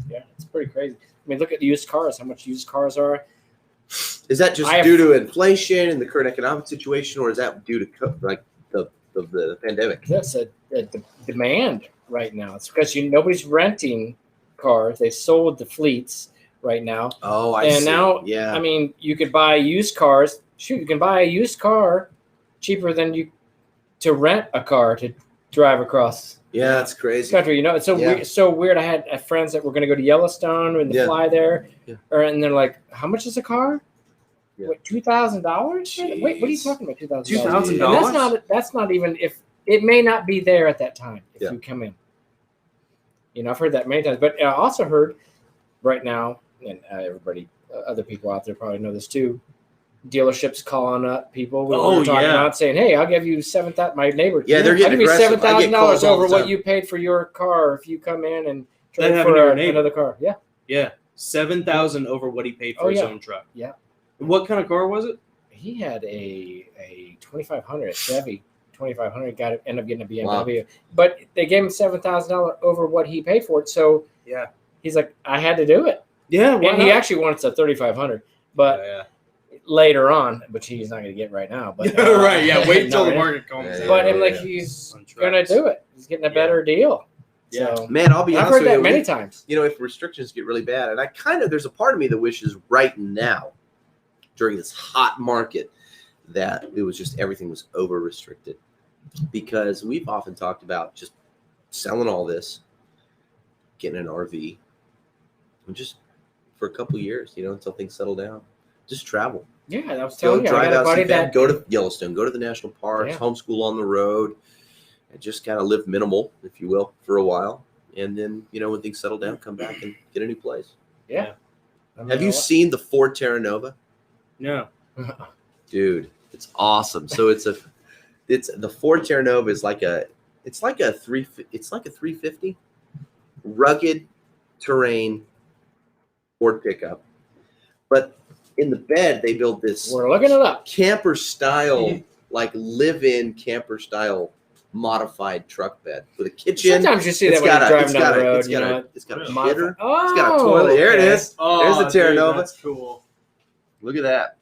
It looks like dude, it's got a toilet, it's got a looks kitchen. like an A-team. The top of it pops up. Oh, yeah. There's like a kitchen. Dude, I bet you that is not cheap. It's not. It's probably, if I owned my house and sold it, I probably still couldn't buy that truck. It is not. But it captures the idea. Yeah, that's one of those vehicles when you're driving on the highway and you'll see a vehicle that looks like nothing else, but you can tell this is the kind that you travel around and stay in. But it looks like nothing else you've ever seen because it's custom. You see, what is that orange thing? Is that a gurney? I don't need a gurney. If it comes with a gurney, I'm out. No. But at least it has that does look like some kind of sled thing. But it's got treads on it. I wonder if it's for the wheels. If they get stuck. That's what it is. Yeah, that's what it is. Yeah. In case they don't let you through Kansas because you're not vaccinated, Kansas, and you have to go through the mud in the winter. Yeah, in the winter. Isn't that cool? That's pretty neat, dude. Yeah. They make it like I have an Avalanche. They make a tent for the back of the Avalanche that's made just for the Avalanche. That's cool. In the bed. Yeah. Ooh. Now we've gone camping before, and I had just leave the hardtop on because the back of my seats go down in the back like yours. Oh, that's right. Because you got your taco. Yeah. But the back comes down, so it's open all the way to the bed. Yeah. Yeah, so it's cool. That's cool. I can put a queen size, a thin air mattress back there or a pad, whatever. Yeah. A queen size. It lays down there, and you can just get in the back door and sleep, not have to put a tent or anything because it is waterproof. I'm telling you, man, those Avalanches. Awesome. It's one of the. I mean, tell me why. I've never been able to figure out why Chevy stopped making them. It's one of the best vehicles like Chevy's ever made. There just was not a demand for them, I guess. Of course, they're coming out with. There's GMCs too. There's Sierras and there's the Silverados and they're. Yeah, but now there are people that like me that are a little more interested in like the nomadic lifestyle that would be interested in that model. Yeah. In fact, I was I forget where I was going. I was going out east somewhere, but I stopped at a gas station. There was a lady with a red Chevy Avalanche, and I was like, it was a late night at a gas station. I was like, "How do you like your Avalanche?" Yeah. She's like, "Oh, this is my second one." I'm like, "Oh," because her first one got totaled. So she had to buy a used one because they stopped making them in like 2013, I believe. And she's like, we just loved it so much. I'm like, I could never get rid of this. I could never get rid of this. Dude, so I recently bought a Tacoma. I'm a taco owner, but I wanted an Avalanche. Nice. I really wanted the Chevy Avalanche because of this guy. Because of how many dead deer we've piled in that thing. Oh, yeah, you can just let that blood dry back there. Yeah, don't matter. That's fine. Yeah. Enough. It's just seasoning. It's like seasoning a cast iron skillet. Yeah. It's let awesome. It just open the, take the lining off the back or the cover off the trunk. Well, let it bake in the sun a little bit. It stays, but the thing is, sometimes it's been a little hot and the processor might not be open. I like to process my own, but you can't do that all the time in an apartment. Yeah. They frown on that. If you're hanging when you say a deer, process, you mean like smoke cut it.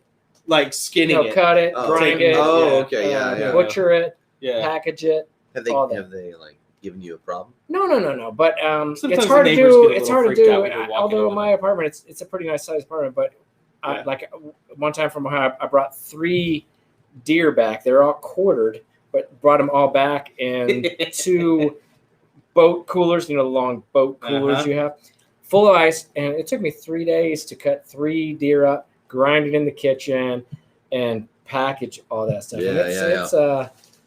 But sometimes it gets too hot. If you want to put them in the back of the Avalanche, it stays cool back there. Yeah, it does. It's that thick hard top, and as long as that's closed, it actually keeps it pretty good. As long as your animal is still in its fur. Yeah. You don't peel that off. Right. That'll put a bag of ice in it. Regulate the temperature more. Yeah, but it'll be fine. Yeah. We used to hang them for like 4 or 5 days in Ohio. It'd be like 60 degrees, which is not cold. Yeah. But as long as that hide is on, you're good. Yeah, you're good. Oh, that's interesting. I'm telling you, man, that thing was. We went out to the farm. Every time we went hunting, we took the Avalanche. Yeah.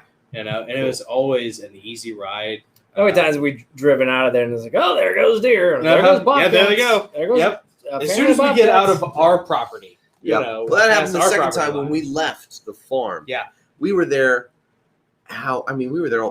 We got there at 3, 4 in the morning. Yeah, we were there for hours. And that afternoon when we left, we didn't see a thing. All day. And as soon as we pulled out of the farm onto the road, family of deer scurried across the road. There they go. Yep. There goes lunch for the next 6 months.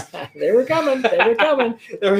Missed it by that much. You just gotta stay in that wood line when you're out there because it's so open out there. Mm-hmm. They like to take that wood line and take that fence line to the next set of wood. They don't really like to cross. They don't expose unless it's pretty cool out or something. Yeah. Early morning, late. Yeah, they don't want to be out. Of course, the older deer, they don't want to be out there in that. They're smart. Yeah. The dumb young ones, they're out there. Hey. Of course, our other brother was with us too. Oh, that's right. Yeah. And he had a gun and was probably like sending signals to the deer, like, "Hey guys, you don't want to be around here right now. I think they'll actually kill you." Go. They're in the middle field. He was probably on like Deer Wiki or something. Deer Wiki. He was on. Instead of Twitter, it was like Nibbler.com. Yeah, he was on Deer Grinder. Yeah, Deer Grinder. Deer Grinder. Delete. Share your location. Yes. Yeah. Yeah.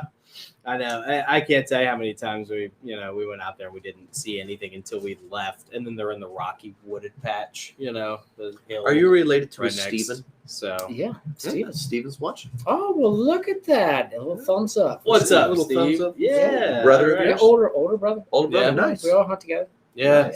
Yeah. Awesome. Lots of stories. He's from, got himself a lodge. He got his own lodge now in Ohio. Oh Hey, yeah, nice. Six. Oh yeah. Yeah. Oh, It's man. awesome.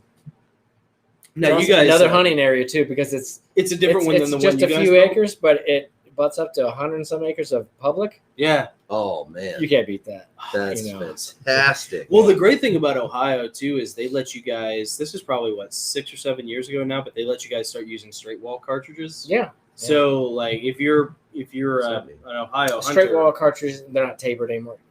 Like a 4570. yeah, Ooh, Just it's a big gun. It's a big gun. but it's perfect for brush hunting around here. yeah, because we or do a out lot. there. We're thick woods hunting and walking around the woods, not sitting. Our hunting is more camaraderie and family. Yeah, And so we all hunt together. And in certain areas of the country, it's like they'll have a week of gun, and then the rest, and it goes back to bow season. Oh, yeah. You know. Gotcha. Yeah, it's not like here where from now on it's muzzleloader to the end or Right. or gun to the end. Yeah. It's like you have this 1 week of gun, and then it goes right back to Gotcha. bows, Yeah. and then it's that 4 days of muzzleloader, and it goes right back to bow. Yeah. So we all hunt together, and yes, a lot of people are like, "Why don't you get up in a tree and just sit and wait?" And you can do that, except that's not the way our family does it because we're going to our cabin. We're going to have fun. We're going to. Yeah. Playing cards, we're drinking some beer, we're Yep. going to the restaurant, we're supporting the town. Yeah. We go into town all the time to support that. All that money. That town doesn't make money out there. Yeah. There's nothing really to do out there.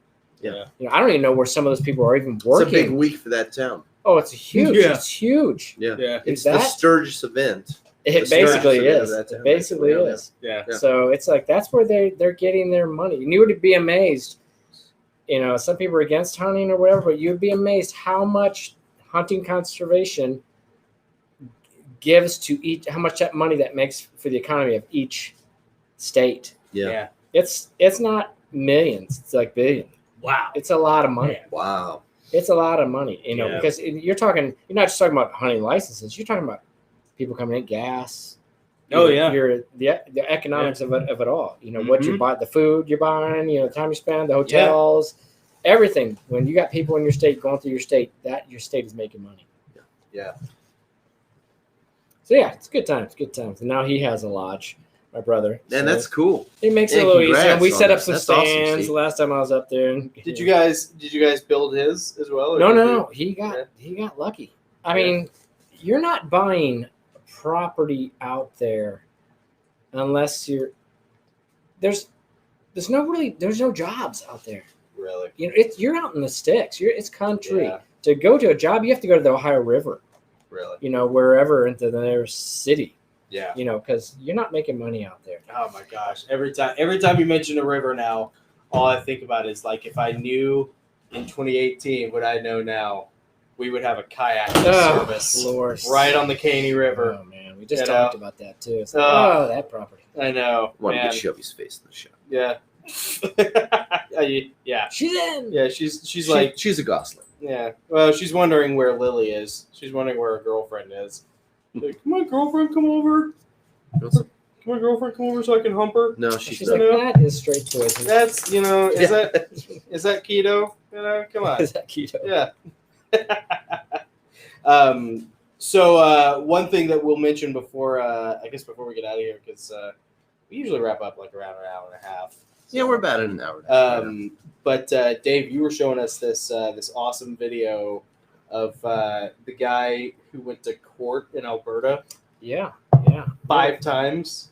Yeah, 5 times. Or we were watching the video. We got to prove COVID. You hear the hearsay, exist. and then you got to watch the video. But yeah, we were watching that video of the guy in Alberta. And now there's no mask mandate up there because it's wild. He was getting fined.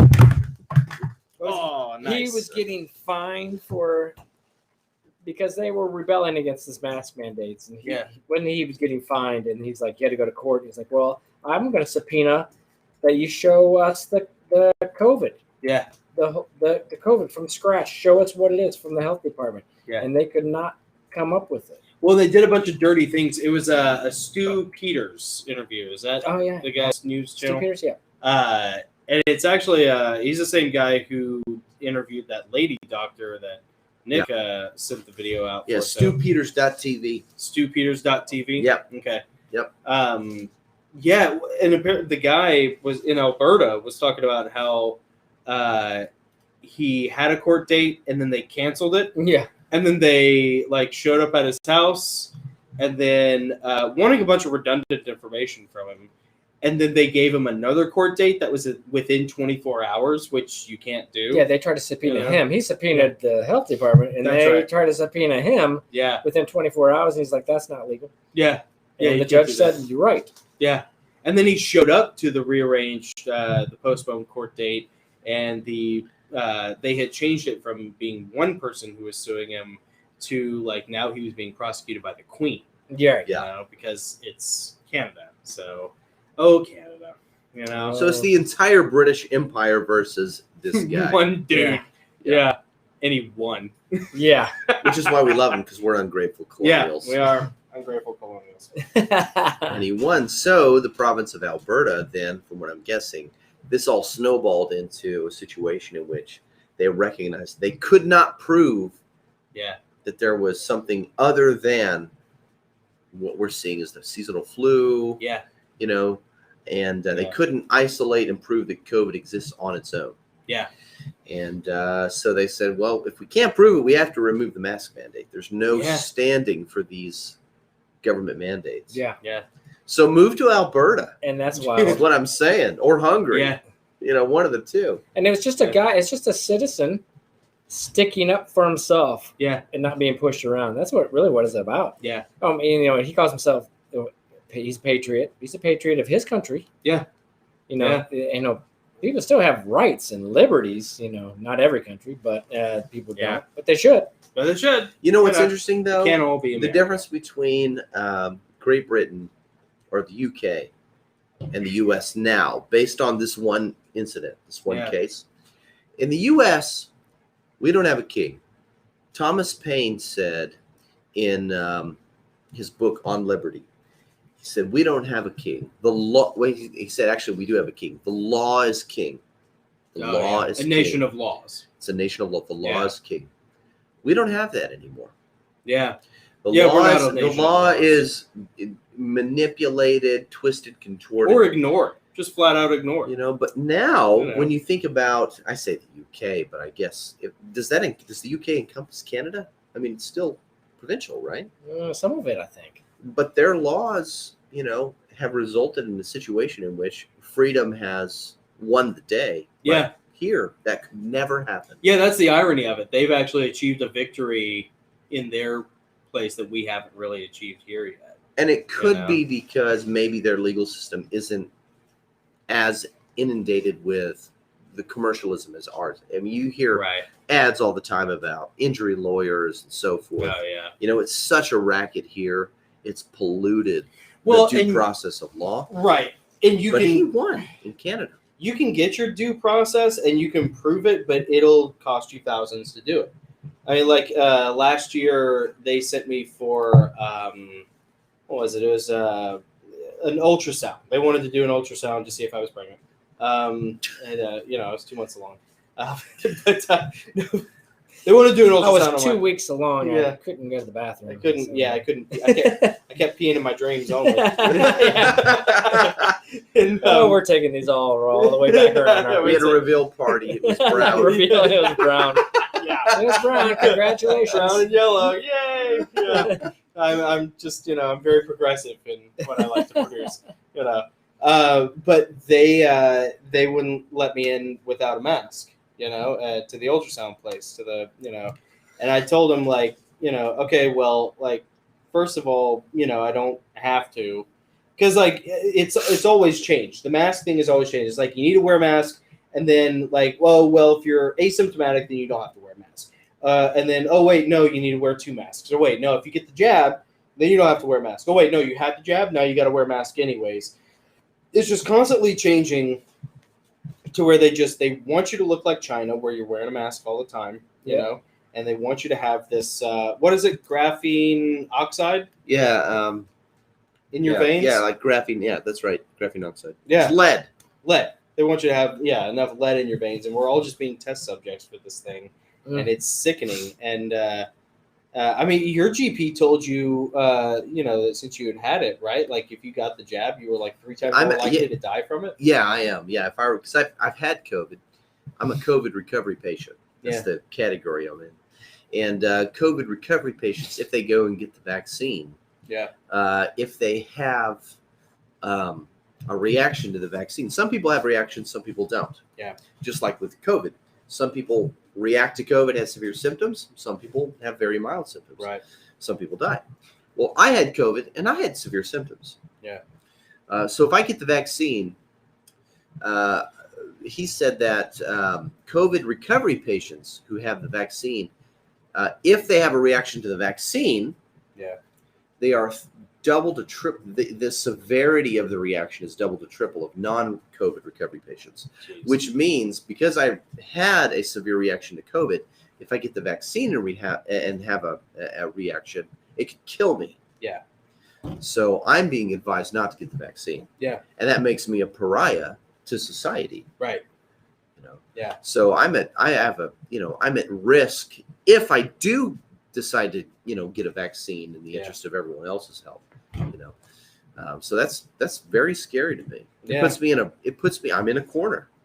Well, and you're surrounded by people every day who, you know, who do want to create like this weird, you know, class system. You know, of like if you haven't been vaccinated, if you haven't had the jab, you know, then you are, and especially if you're not wearing a mask, then you're the untouchables. You know, you're the undesirable. I won't wear a mask. I never wore a mask. I won't wear a mask. I don't care. It's so natural for me and my friends, some of my friends. We don't wear masks. We go to Home Depot, get stuff, you know, for work and stuff. Yeah. It's another day for me, but seeing people, they look, but it's just another day for me. I'm just like, well, and then when they stop wearing their mask, you know, because they're, you know, they're lightening it. Right. I was just like, oh, I feel so happy for these people. Right. I was like, but I've been doing this the whole time. And then you have friends at the gym or whatever, and they're like, doesn't it feel good not to have to wear a mask? Yeah. I'm like, I don't know. I never did. I don't know. I'm still doing the same thing. Yeah. Yeah. Can I touch on something real quick? Mm-hmm. Nope. So, okay. So based on what you said, like when you talk about, a lot of this is fear driven. Yeah. Oh yeah. You know, but for most people, you know, the majority of the population don't have the same sense of self-reliance that you have. Right. Yeah. Because if they say, I'm not wearing a mask, I might get a vaccine, and all of a sudden they can't work. Yeah, they're out of a job. Yeah. They don't know how to live. Yeah. Right. They don't know how to keep lights on. They don't know how to feed themselves. Yeah. But when you talk about self-preservation, self-reliance, you know, and one element of that is like knowing how to feed yourself. Yeah, you have friends and family. You have friends and family that have to work in an environment where you have to wear this mask, in order to which is fine. If you have to play that that game, but I don't have to fly anywhere. Right. These are your alternates. You don't have to. Yeah. To do. When I go to the store, I don't have to wear a mask in the store. But if you're just going to wear them because you have to wear them at work, you're standing up for your own liberties. Your work is it's a little different. You're talking about money. You're surviving. So you're playing a game. Yeah. You're surviving. Yeah. But you don't have to wear it to go into the Kroger's because they don't require you to that. If they require you to do that, region. Right, in this region, in Tennessee. And I mean, look at the governor. The governor is even saying, we're not going to put this mask mandate back on in Tennessee and I was surprised by that. Florida, Texas. Yeah, so people are standing up for themselves because they know exactly what's going on. Some of these governors and senators, they're blackmailed somehow. You don't know how. They got it. Oh, isn't it so funny watching Cuomo go down now? It's like, who did he piss off? Yeah, they're just setting it up for the next troll to come in. The next right. The next demon to come in there. Yeah. The next adrenochrome drinking goblin to come, waltzing through. Yeah, but I understand what you're saying. I mean, if you have to work in that environment, you have to wear the mask, you can wear the mask. But guess what? You look over and you see one person driving by themselves with a mask on. Yeah. What? I saw it yesterday. Are you afraid you're going to get something from your air conditioner? First of all, a paper diaper on your face does not do anything. It's proven. Face diaper. Look, all your masks, your paper masks that you get, the box up. Look on that box. It says does not prevent viruses, does not prevent coronavirus. Disease. Right. Dude, people with the vaccines but they wear them anyway. If the vaccine is not going to keep you from getting COVID or spreading it. Yeah.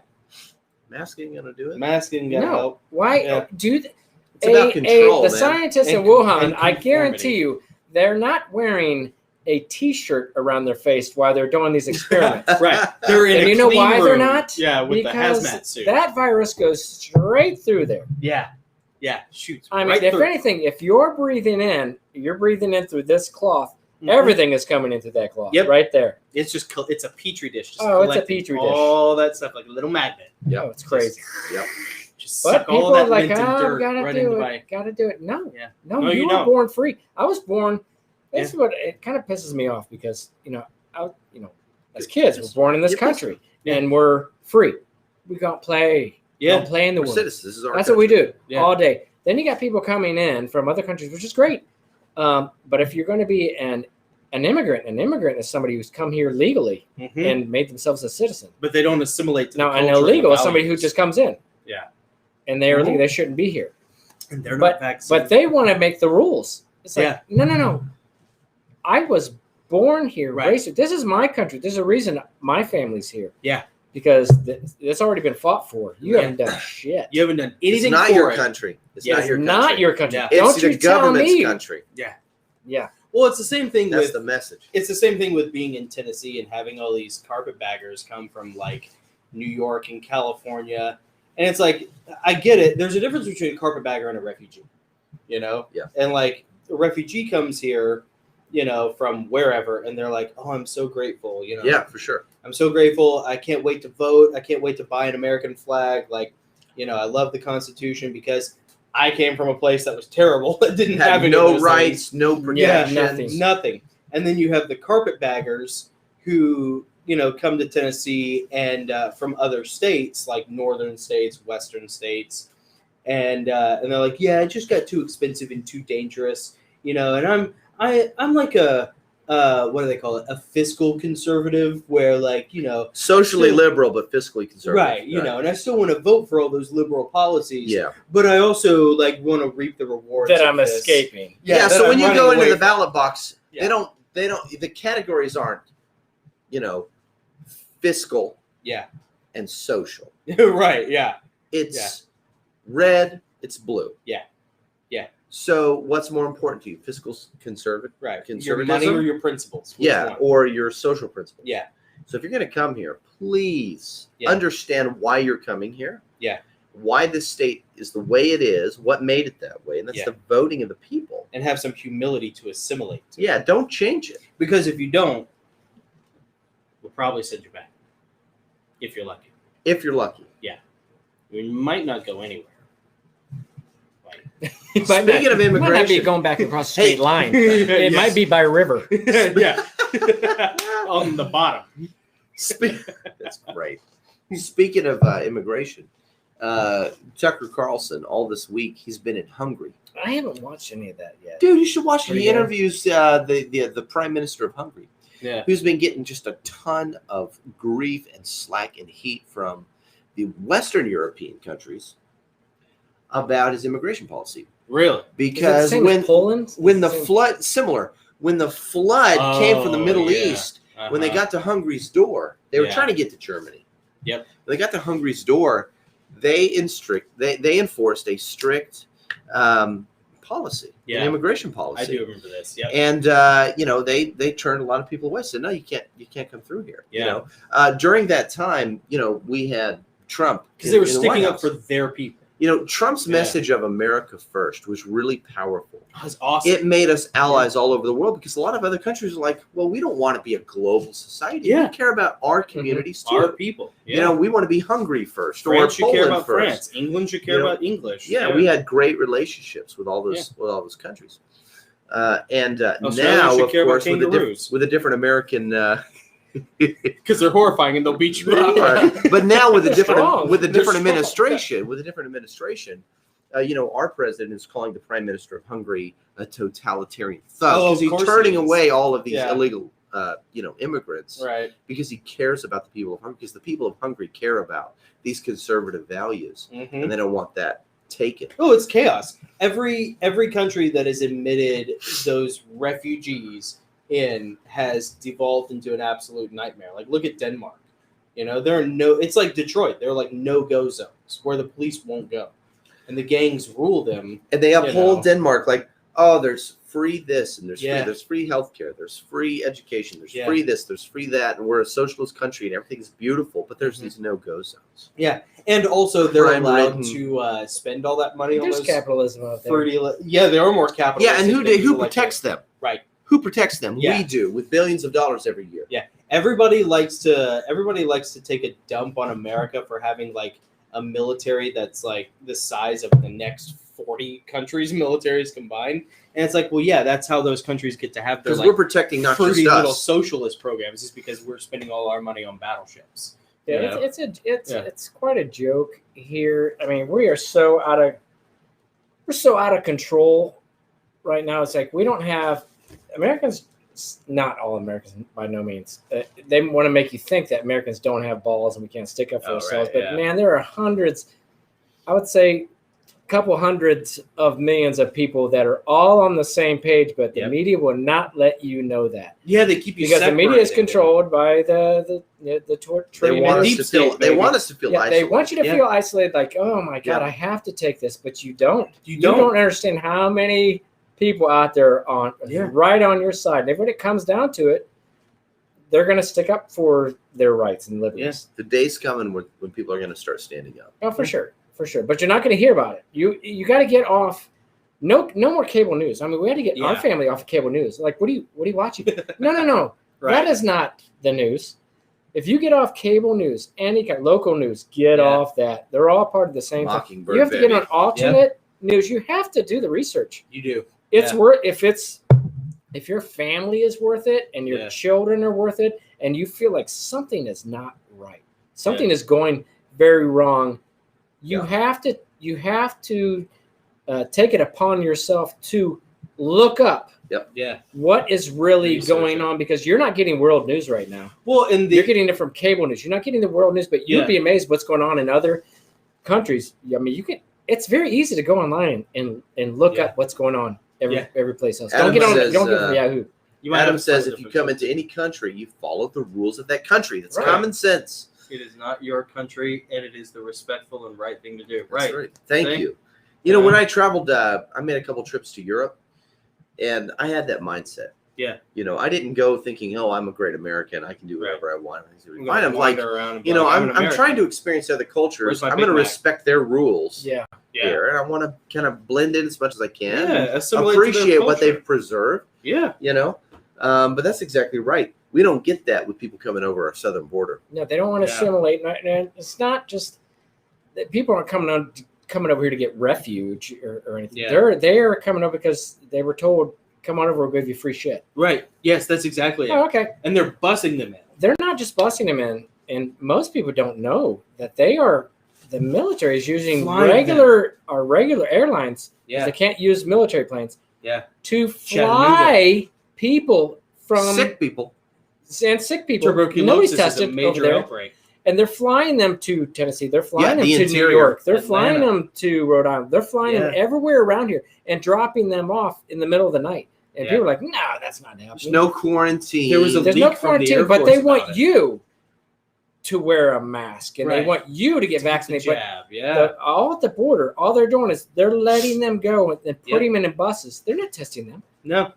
And besides that, because the law only applies to law-abiding citizens. Yeah, they wanted to make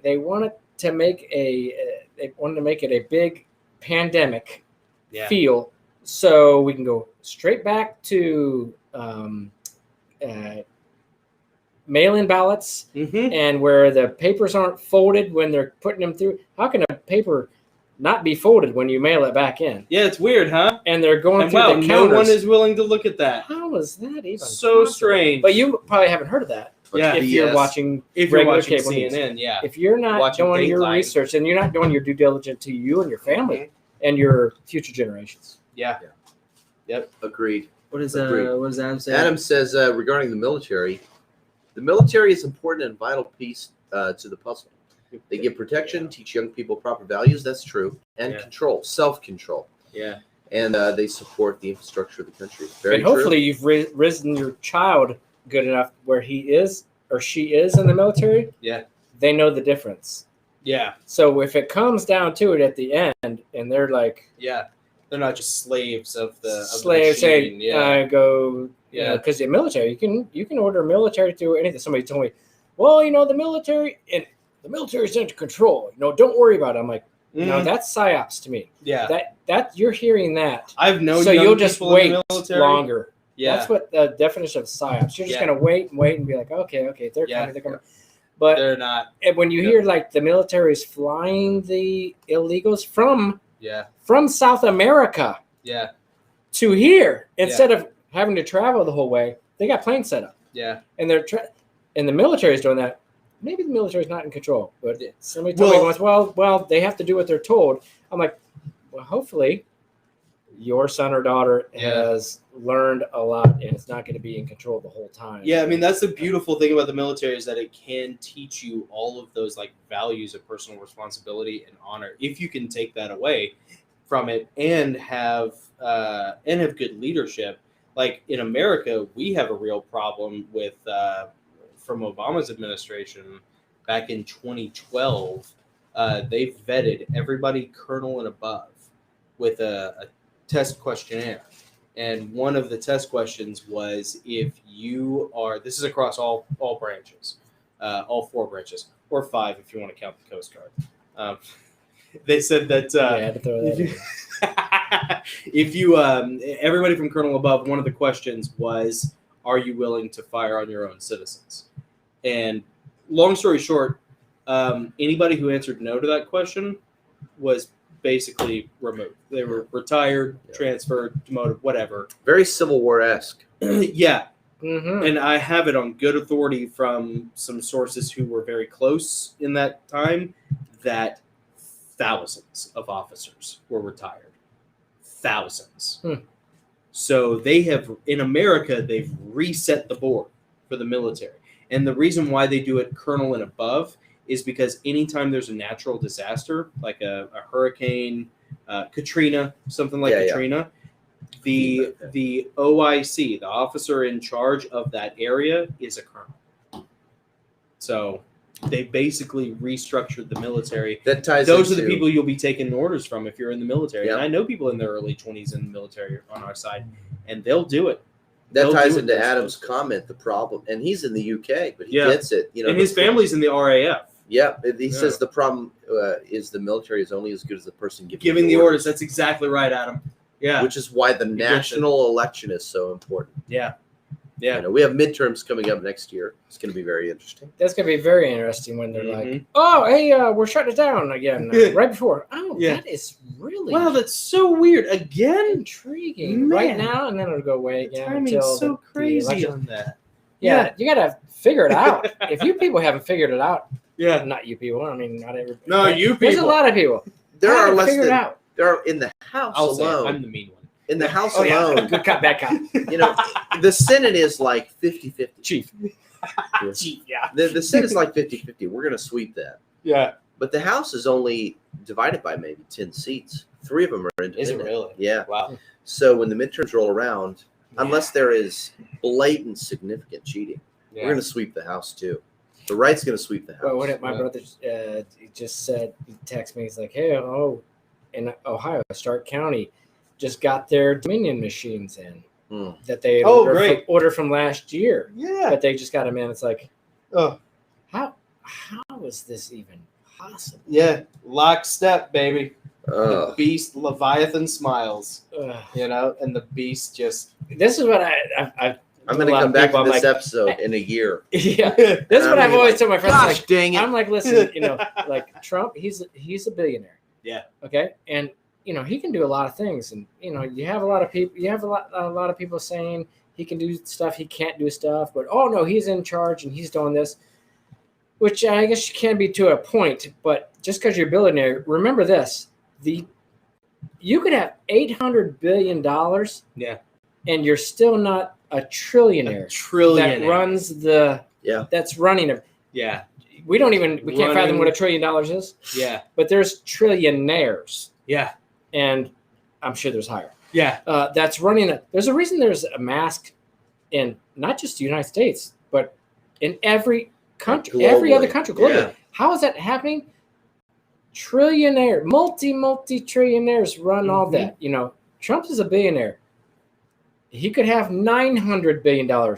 He's still not even a $1 trillion. Right. And if you can put your mind around that, there are the level hundreds of 100 trillion. Yeah. If you had $100 trillion, how far away from a billionaire you are? Yeah. And how much control you have, because you already have control of. There's only one way to get that money.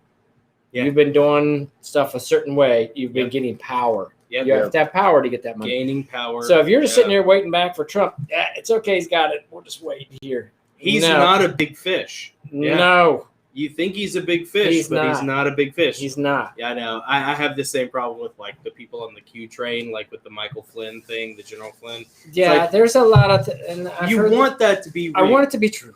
You do. And a lot of what they say is true. But I want the lawyers. What are the lawyers' names? I forget. Oh yeah. But I want that to be true too. But they have no power. Yeah. No. They're not doing it. They're sitting with. Yeah, we watched they have psyops power. We saw how much power they had. Psyops power is. Relax. We're gonna do it. Yeah. Just sit back. Don't worry about it. We're gonna do it. Hey. Don't worry. Yeah. We're gonna do it. Yeah. And that's why she's sleeping over there right now. She's like, "Don't worry. I'm gonna get my food." Yeah. I'm still gonna get my food. It's fine. Yeah. But that's what they want. Just to sit back, and then they're still going to be getting their websites and selling books. You're right. And it's selling. I've noticed that on the that's Telegram, how they make their money. Patreon, stuff like that. They don't make their money off that. If they got to keep this going. If it ends, I noticed the grift is over at that point. If it ends, yeah. And I noticed that like on Telegram, if you look at like, because I follow the Donald, I follow Michael Flynn, I follow Right Wing Death Squad, and like who's the other one? The Richard Citizen Journalist, And if you follow them long enough, eventually all of them start selling something. Yes. They all, and it takes a salesman to spot a sale, to spot a grift, and, And I understand. You have to make money. Sure. If that's what you're going to do, okay. But But how much money do you need? There comes a point when a true patriot is going to have to come out of you. Yeah. You're going to have to because you're not going to have yourself left. Yeah. And Trump's not and going you to can save make your you, money. You can make your money and do that. I'm all about it. I'm a good hustle. You got to be able to hustle. Nobody can sell like Dave. You got to be able to hustle, but also you have to have your value in life. Yeah. Yeah. And it can't be in the money. It's got to be in something other than that, because like that's That's a dragon you can never catch. Yeah, but like I said, you just can't sit around and wait. Don't worry. Yeah. Because there's a reason the goalpost keeps going moving. Back. Yeah. And I know that you hear that analogy all the time. But it's true. It is still happening. Yeah. And I hear stuff like, don't worry, it is happening. Where's it happening? Yeah, where? It's already online. It's happening, but you don't Didn't have it on January 6th. No, it didn't. You don't see it happening. And I hear that too. And I want to believe it. Yeah. But I'm just like, I'd love to see it. Where's it happening? Because I don't see anybody in power getting arrested until hanged. Hillary gets hanged or something like that. If somebody gets arrested, that you can see it's like, okay, well, I've been hearing this now for and they always change the date. Like you say, they always move that goalpost. It's always going to change. Yeah. And if it changes again, because, there's a glitch. Yeah. So it's going to change. Then you got to start thinking, how many glitches is this? This is 1, 2, 3, 4, 5, 6, 7. Yeah. How many glitches is this? How many? It's like a cult. It's like a comic cult. But I want it to be true. Cult. I want it to be like, man, was I wrong? Yeah. Right. You want to. Those are the bets you want to make. Thank God I was wrong, and this really is happening behind the scenes. But at some point, you're going to have to say, nope. I have to do this myself. Until they grind the right into poverty, nothing will change. Because until our patriotism exceeds our consumerism, we will never take action. That's so well. In the interest. Well, look at New York. I just saw an interview with the lady who owns her own restaurant. She's like, I'm at my end, with the passport, the vaccine passports to eat. Pay us, please. To come in. And she's like, we have to do this. We have to govern our people. Yeah. To come in. Who's going to do this? We are? Yeah. No, it's like we're at our wits' end. Mm-hmm. You can't make any more money. And it's expensive enough, even in New York. Imagine all this. They want to crush the small businesses. So the corporations, which, as far as I'm concerned, the big corporations are all under the same umbrella. They are, yeah. But they don't care about the little person, because then those little shops, those restaurants, you call them little shops. They're not franchises, but they've been there for 20 years, whatever, mom and pops. Been there for 20 years, people going there all the time. If they shut them down, they have to rely on the next one up. They have to rely on that chain restaurant corporation. Yep. That's where they're making their money, and then you're in control. Then you're everywhere. Then you're control, and you're getting sick on this. You're eating empty calorie sugar. You'll be able to order McDonald's, and they're getting all their meat from China and all their Smithfield bacon from China. Why are they coming from China, by the way? I don't know. Yeah, boy, that Chinese prisoner tastes really good. This bacon's a little Weeder meat. This tastes like a runaway. A little stringy. It's got a little hint of soy to it. Soy sauce. Wow. Terrible. Got a little wasabi to it. Boy, he must have been a fighter. And on that note, this one tastes stressed. It was running. Yeah, it was running. Yeah, it was running when it caught. It was adrenalized. Mm-hmm. Yeah. We laugh, but in one day we may be running. Yeah. You never know. We're gonna have to make suits of us like a predator. It's where our skin is cold, so they can't track us from the sky. Suit. Yeah, the mud suit. Just with the mud suit. That's awesome. Well, man, do you want to? We're coming up on. Coming up on 2 hours. We're coming up on 2 hours. I know, interesting. Our camera should be dying soon. You want to do a weekend review real quick? Yeah, sure. We can do that. Yeah. I don't have much to report here, but go ahead. My life has changed dramatically. I bought a Toyota Tacoma. Yeah. So I would say that's pretty dramatic. Yeah, it's pretty big for me. Yeah. Most people are like, "Oh, you bought a car? Big deal." I've had the same car for 20 years. Like, mom and dad bought me a Jeep Cherokee in 2001, and it's been my only vehicle. So Dave has been there for it. Nick has been there for it. I think it was a passion. I was rolling down the window, and I was like, "Oh, hey, this is yours." I think this belongs to you. I got it. It's fine. It's fine. Nice and cool. Because the AC doesn't work. So we have to. AC works now. You gotta put your hand out the window like this. You gotta funnel it in, sort of. You gotta get the angle just right. So man. That's cool. And I still have the Jeep. It needs a new motor. I think I can probably put a new motor in it for like 2 Gs. And, it's like the car's barely worth 2 Gs, but it's sentimental. And it's not We haven't looked up the Blue Book. Yeah, no kidding. Yeah, used cars right now. Yeah, used cars right now. That's true. Could be worth something. At worst case scenario, you could put a new engine in it, and it'd be a great extra vehicle. That's what I was thinking. I wanted a backup vehicle in case something happened to Cameron's car or something happened to mine. If you had to pull Cameron's car out of the ditch because he's going to drive. Yeah, because hammer heavy. What? Yeah.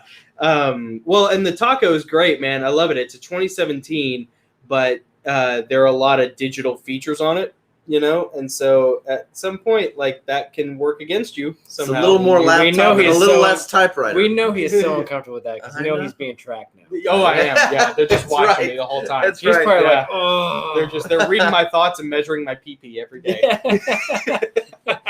He's running at large today. GPS stands slow him for down. Yeah, let's slow him down. GPS stands for Goss Proximity Sensor. Basically, every time you turn it on, they're like, "Oh, there's how Jonathan." Close I am to like a DARPA research lab, an underground DARPA lab."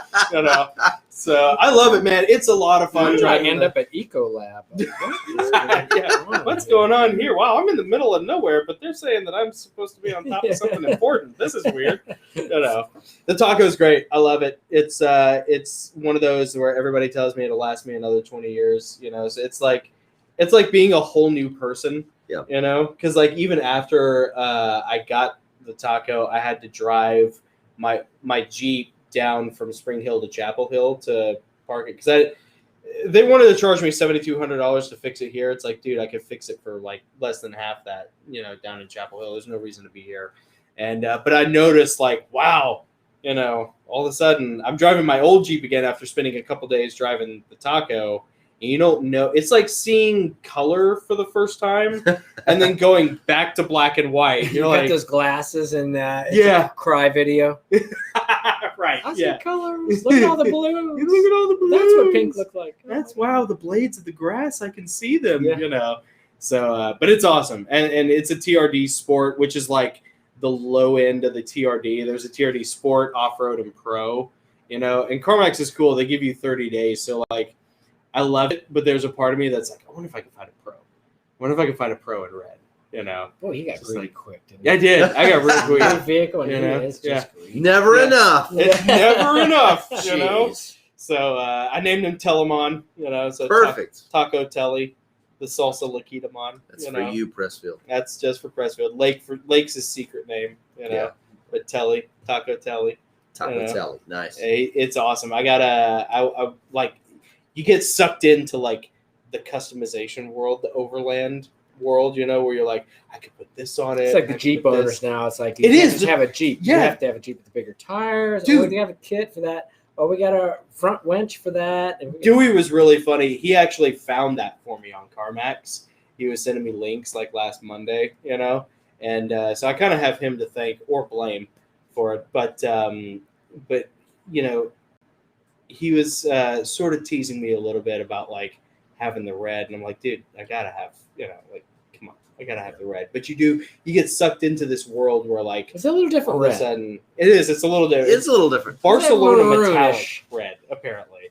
That's what they call it. But you get sucked into this 20 years faded red, right? Yeah, not 20-year-old red peeling. My first one was my first Ranger. My first vehicle was a maroon.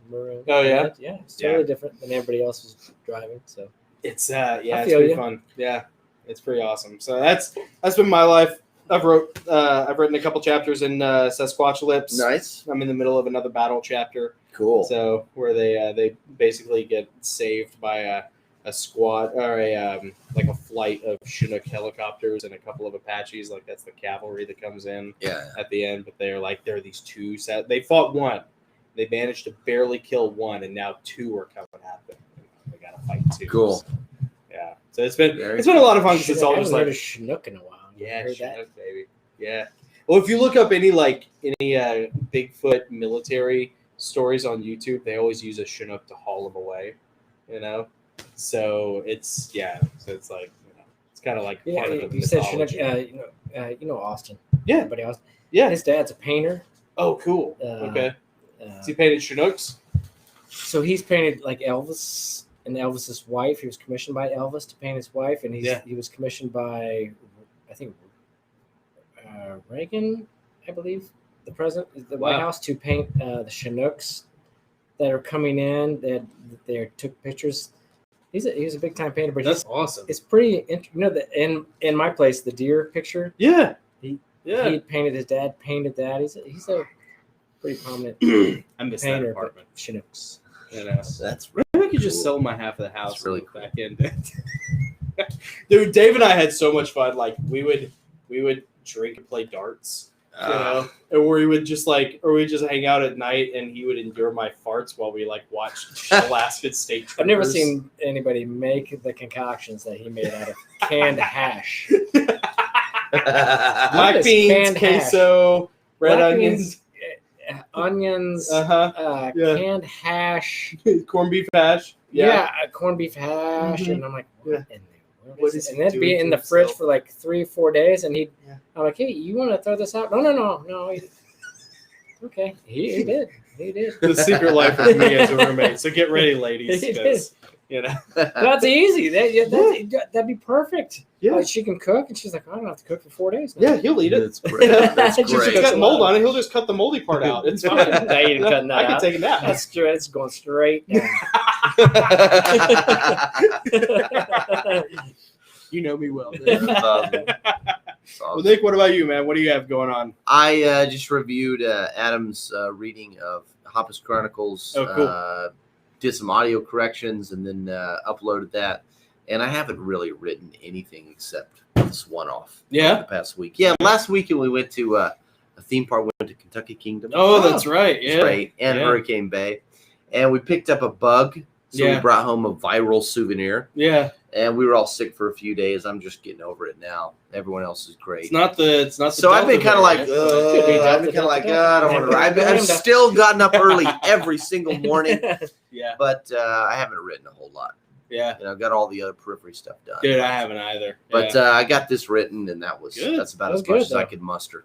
Hey, that's all right. But the week before, I was able to drop another chapter in Easel Bancroft, and still doing all that. Screen sharing. Sorry about that. Yeah, good. But as soon as I'm fully over this thing, I'm going to be back on the horse. Easel Bancroft's kind of your new baby, right? It is. Yeah, it's my new baby. That's the funny thing about writing is that like you will shotgun a bunch of different projects at the same time, and then you'll find one that you'll like kind of gravitate towards the most. And it is like it's the cream rises to the top, man. Like you find the one that resonates with you the most in the moment, and you're like, okay, this is the one I need to go with, and all the others they just they can wait. It's fine. Well, this one's No big been deal. fun because I can be my snarky, sarcastic self. Yeah. In child form. Right. Yeah. So it's easy to write, but I've not been good at overcoming the resistance. Oh yeah. Yeah. This past week. That's all right. I'll get back on it. We'll see if we can get Pressfield back on to give you a pep talk. Yeah. Yeah. I'm ashamed that I interviewed Stephen Pressfield and I haven't written anything in like a week. Ever since. Yeah. What do you think he feels? He's probably ashamed too. He's at home going, I can't believe he hasn't done it. Nick has dropped the ball. Man, We're sending them some t-shirts, believe. so that'll help smooth things over. Yeah, that's true. Yeah. Yeah. Yeah. T-shirts help everything. Well, I hope so. Dave, what about you? Speaking of t-shirts, yeah, you can get some of these. Oh yes, bad boys. Yeah, yeah. Go to Gosslings creator-spring.com. We got a variety of different. I like the weather to kind of. Throw it in the wash about 3 or 4 times. Is that what it does, or is that? I thought it came like that. I thought it was kind of cool. It's natural. No, natural. You gotta wear it like acid wash jeans. When you get the new shirt, wear it for 3.5 weeks straight. Wash it yet? No. And then wash it. Oh, okay. Oh, okay. Don't wash it before you wear it. Yeah. Wear it for 3 weeks. Throw it in the wash. Wear it for another full week. And then throw it in the wash again. You'll start getting some of this. This is around the edges. regimen. Yeah. Wow, he's more disciplined than I thought. Now it looks good. But you know what? I get more and comments now you sell it for more than you bought it for. Dude, like a truck. I get more comments now when I go out with a shirt than It's a I did rental when I shirt. first got it. It's a rental. You can rent these shirts. You can rent these shirts and then you'll send them back. Lease That's to how we own. make that money. Yeah. That's right. That's how we make that cash. Yeah. That's how we make money on the back end. I got to give Dave a shirt before. I think I got some at the house, so we'll see if we can get you a shirt. Got to give you, use it as a sweat rag. There you go. There you go. So, what about you, Dave? What do you got going on? Oh, what do I got going on? Oh my God. Just Life as usual. Working with friends. Yeah. Working with my buddy. Doing the contractor work and kitchen, bathroom. We got a big project coming up, and it's going to be a rough one. Really? We're going to do it. They all turn out incredible in the end. So there's not. It's just when you see that, you start tearing down these old houses, and you see what the bones look like, and you're like, okay, you got to get through all this to get to the good stuff. Dude, you really do, and you don't know. Oh, you know, because you did that. You know, we for both. a while. Yeah, actually, he did it before I did. Oh. And the funny thing about renovation, like, you really don't know what you're in until you get like hip deep in. Oh yeah. And there are times you're like, until you see it's the like bones, this is never going to end. I should have. Right, this is never going to end. Dude, Dewey had a project like that. Oh really? Oh, dude, he had a project like that out. Yeah, I won't say where, but there was a project that like there was one person who was writing the checks, and then there was another person who was making all the decisions. And the person making all the decisions would change their minds pretty frequently. That happens. Yeah, and a 3-month project turned into a 9-month project. This might be and that's when you're glad you're paid by the hour. This might be a long one. This might be a long one, but I tell you, every project, when it's done, it's sick. They're incredible. That's awesome. Yeah. Is there any way we can promote you, or is there a way that are you full?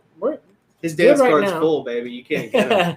It is pretty full right now. Yeah. So I mean, when you start working for the same person, and they're like real estate people and stuff, and they're like, no, we're hiring you to do this. Yeah. You don't have to.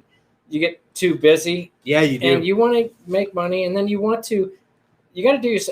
I'm from the travel world, the vacation world. Yeah. To this, which since COVID, nobody's vacationing more, and I had my own company.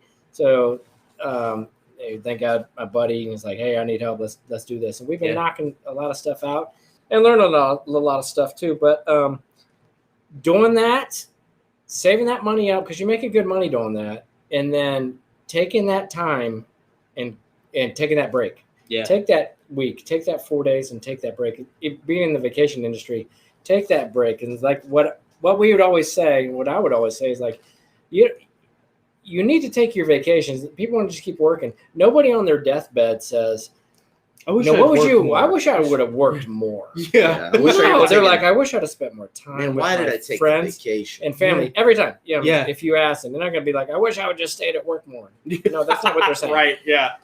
So take that time, and that's what it's about. It's like getting that and taking that time. You got to take that break and experience different things that you would never experience. That's what your kids aren't going to come back, and they're going to come back and say, I remember vacation with my dad. Yeah. Here. Then I got to remember playing the video game yesterday. Yeah. They're going to remember where they went that they'd never been before. Oh, yeah. And that's what they're growing up with, and they're spreading that out. Yeah. Dude, catch in the backyard doesn't cost a whole lot of money. Yeah. And if you're doing something different, whether it's a trampoline, you got about a trampoline, and your dad was out there jumping with that. Yeah. You're like, my dad was on a trampoline. They're always going to remember that one moment. Yeah. So it's those moments that they're remembering that you have to carry on, because otherwise, nothing to do with work. Yeah. Yeah. And you need to, you need a job in order to, you need to make the money in order to afford the vacation. Oh, for sure. Not all of those moments have to be bought and paid for. They don't have to be big vacations. They don't have to be big vacations. Are we switching to Potato Cam? We hit it at 2 hours and 11 minutes. It's Potato Cam after party. Welcome to the Potato Cam after party, where our my 2-hour battery life on my nice camera expires. Are we popping and locking now?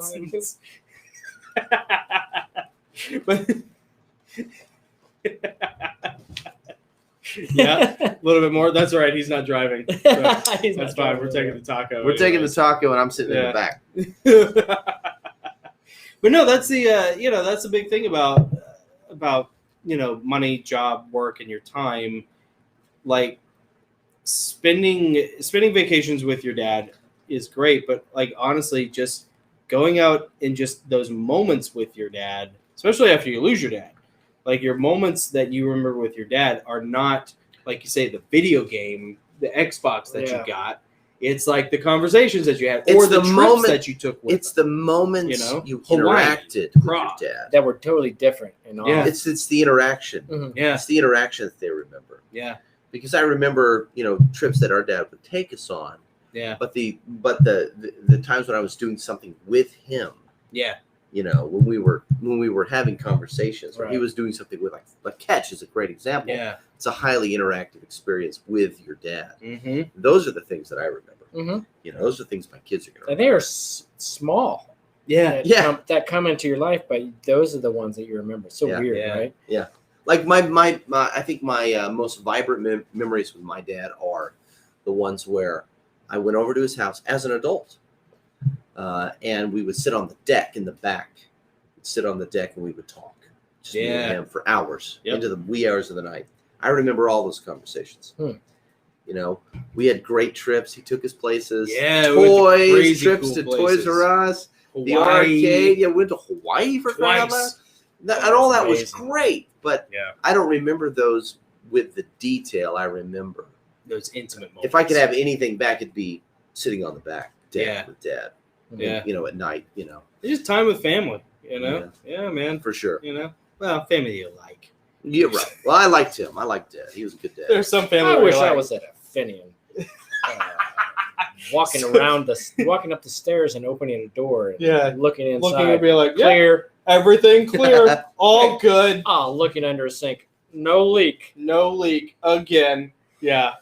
Yeah. So anybody who may not know, part of Potato Cam After Party is Dave and I, we met working security together. Security. Yeah. And, so you want me to open the bottom of the sink and look under the sink? Yeah. And if there's a leak. I'm a little younger than Dave, so I never looked into that. I didn't have quite the experience that Dave had, in a variety of jobs or anything. And so seeing Dave's reactions to some of this, stupid crap that they would have you do really kind of, gave me the perspective I needed to be like, okay, I should not care about this. The best is when they would be doing, because I was just doing it as a stopgap. You were helping make some money. Let's make something going. You can't just sit here while waiting for the next thing. So just going through, and my dad had run his own security business for years. Yeah. After he retired from the police department. Yeah. So I knew what to expect, but just telling stories to my brothers about what they want you to do, what they want you to write down, what we used to say. Very important thing happened today. The wind was not blowing. Right. They didn't want you to say what was happening. They wanted you to report what was not happening. Yeah. So it was just funny to call my brother and tell him, whoever in my family, this is what they want you to do. They Which just as laugh, a writer and they would laugh and laugh. Yeah. I'm like, this is ridiculous. And a lot of those guys have never been a police officer or whatever, but the one guy that was our boss he came from McDonald's. Yeah, he was a store manager at a McDonald's. But now he is your boss at security, and he thought because he had that uniform on that he was a police officer. I'm like, you're not even close. Yeah. Yeah, you're nothing. But he would oh, we need to do this and do that. I'm like, what is he talking about? Remember the mopping? Oh yeah, he's trying to tell. He's like, I'm like, why you? There was a water spill underneath a machine, or like an ice machine. An ice machine. Yeah. And he's like, I'll go ahead and get this. I'm like, we don't do that. We're security. We're not the janitor. Right. No, I'll just go ahead and do it because she'll get mad. She'll be upset. I'll go ahead and do this. This is how you mop. I'm like, I know how to mop. Yeah. Well, this is how we did it at McDonald's. You have to mop, you sweep it up, and you flip it over. I'm like, I don't care. Yeah. I'm not getting paid to listen to you tell me how to mop a floor. It was the wildest thing I've ever experienced in my life. Yeah. And this was our boss. Yeah. And I was like, I don't know how long I can handle this one. Don't forget to put out the yellow cone. Yeah. Oh, good. Cuidado. Yeah. Oh, yes. Some of the stuff that went down, it was amazing. But the funny thing is, it wasn't like it was, 10 o'clock in the morning and things were super busy and the janitor wasn't there, or 10 o'clock at night and there wasn't going to be anybody there for 10 hours, 12 hours. No, the janitor was there. Yeah. She was on site. Yeah, she was there. She was there at that time. He was mopping. I'm like, yeah, what are you doing? Just tell the janitor. That's Alejandro's she's job. got a lot to do. She gets angry. Or how about don't waste your subordinates' time, because our whole deal was be at the front desk. So maybe if he should have been like, all right, well, don't worry about it. Like, I'm just going to help her out, do her a favor. I'm going to grab this real quick, whatever. Just keep somebody from slipping or whatever. Why don't you go up to the front and just sit at the desk and just like watch the front while I take care of this? The best that would have been like, we were more common sense, but the best part is like when we'd be around the person running the company, and running security, and right, Debbie, and they would get a call from him, our boss, so we call him Sylvester, because he had a lisp. Yeah, but so he would call, tall. and I'd just be standing there, and they would get off the phone, and the first thing they did when they hung up, the phone would be like, "Oh gosh," because it was just dumb questions like, "Hey, this trash can is empty or is full over here. Do you want us to move it to the back or what?" They would call it the blue to that, and they'd be like, "What in the world?" My god! This would happen all day long, and they would be like, "Oh, it was him again." I'm like, "Okay." Yeah. They're like, "David, please don't do that." "Oh, I won't." Believe me, I won't be asking you about the funny thing is, like, they sent you over there to like, and I protested it because I was like, you're gonna lose him if you send him over to that place. You're gonna lose him. I tried telling her that, and they sent you over there like kind of hoping that you would eventually save them from him by like moving into that position. But I was like, he's not gonna. No one in their right mind who has any dignity can survive that. I couldn't. That's why I'm not there. He brought me in the office. He's like, "Hey, Dave, we have just some discrepancies about because every time you go on a round or whatever, you have to come back to the computer and put your entry in. Put your entry in at 11:07. I walked around and checked the doors. Blah blah blah. And I was like, okay, copy paste 11:06. That's what I did yesterday, and it's the same time. 11:06. Yeah. And they're like, "Oh, we can tell you're copy and pasting because you went up. We have you at 11:07. You put 11:06." Yeah. I'm like, "You're serious? You're not serious." Yeah. Yes, we need this just in case, something happens. It's a legally binding document. I was like, oh my god. And that was well, we need to you did this a couple of times and we noticed it, and it was 11:11 and it was supposed to be 11:10. I'm like, this is a joke. This is gotta be a joke. Right? Nope. And like, no. It's like, not a joke when you're retarded. That was the last day I showed up. I didn't show up the next day. I'm like, I'm out. Yeah, I'm done. You had reached your limit, and Dave already like walked into that job. I was already off, knowing it was a monkey suit job. I was already out. Yeah. When you see a lock, pull on it. Yeah. Jerk on the lock to make sure it's locked. Yeah. No. And the sad thing is, the area was so safe that our boss literally had nothing better to do than to double check what you were doing. Yeah, there was nothing to do there. Nobody wanted to be in that building. Nobody. No, why? No one, and no one cared. For junk mail. It was junk mail. They printed junk. All they did was print junk mail, and they sent. It was so awesome. They get your information, and they send junk mail off to you. That's why, Dave was such a godsend because I had existed in that job, more or less in a vacuum for about 6 years. Well, you got a lot of your novels written there. I did. Yeah, I did. Yeah. All my writing, all my novels are written there. Yeah. It was beautiful. But when Dave rolled around, it was like, oh, I'm not crazy. There's somebody else who gets it, who understands what a dumb monkey job this is. and we're surrounded by retards. It was pretty amazing. Remember when the new company came in and bought them out? Oh yeah. And we had a meeting with all that, and we switched companies from Guardsmark to we changed hats. We switched over that, which you weren't allowed to do. Yeah. Competing company. But the client wanted to keep us because we weren't retarded. Yeah, we knew what we were doing. Yeah. It's not hard either. It's not hard. This is just a temporary gig, just so you guys know. Well, how long in one of the safest towns in the safest area. Yeah. But it was just the safest place, the safest country in the world. The guy that was running the new security company. Yeah. We were in their meeting. We're around the round table with the lady that ran it, and Debbie and all them. But she said something. He goes, "Well, it's great to be here," and I don't even know this guy yet. He says to her, "Well, it helps that you're white hot, smoking hot. You're white hot." He said she was white hot. I was like, holy, did this just? Yeah. Because they brought all their new crew in with their uniforms on and stuff, and they sat around the table, and there was kids. Yeah. They're security. Yeah. They're kids. Yeah. And he said to her, I totally forgot about that. Because you're oh, because you're white hot, and I'm like, what? So what you're saying is there's no such thing as white privilege, but there is such thing as white hot. Yeah, privilege. like coal white hot. You know that? Yeah. But he said that on the round. This is a big in front round of table everybody. with everybody, my and gosh. she's like, oh, and I was like, that did not just happen. Did it? Yeah, Oh, yeah, it did. Yes, He it ended up getting did. fired. Yeah. It Big wasn't a month or two later, right? He finally got Speaking kicked for hitting on Speaking one of those. getting fired, Oh.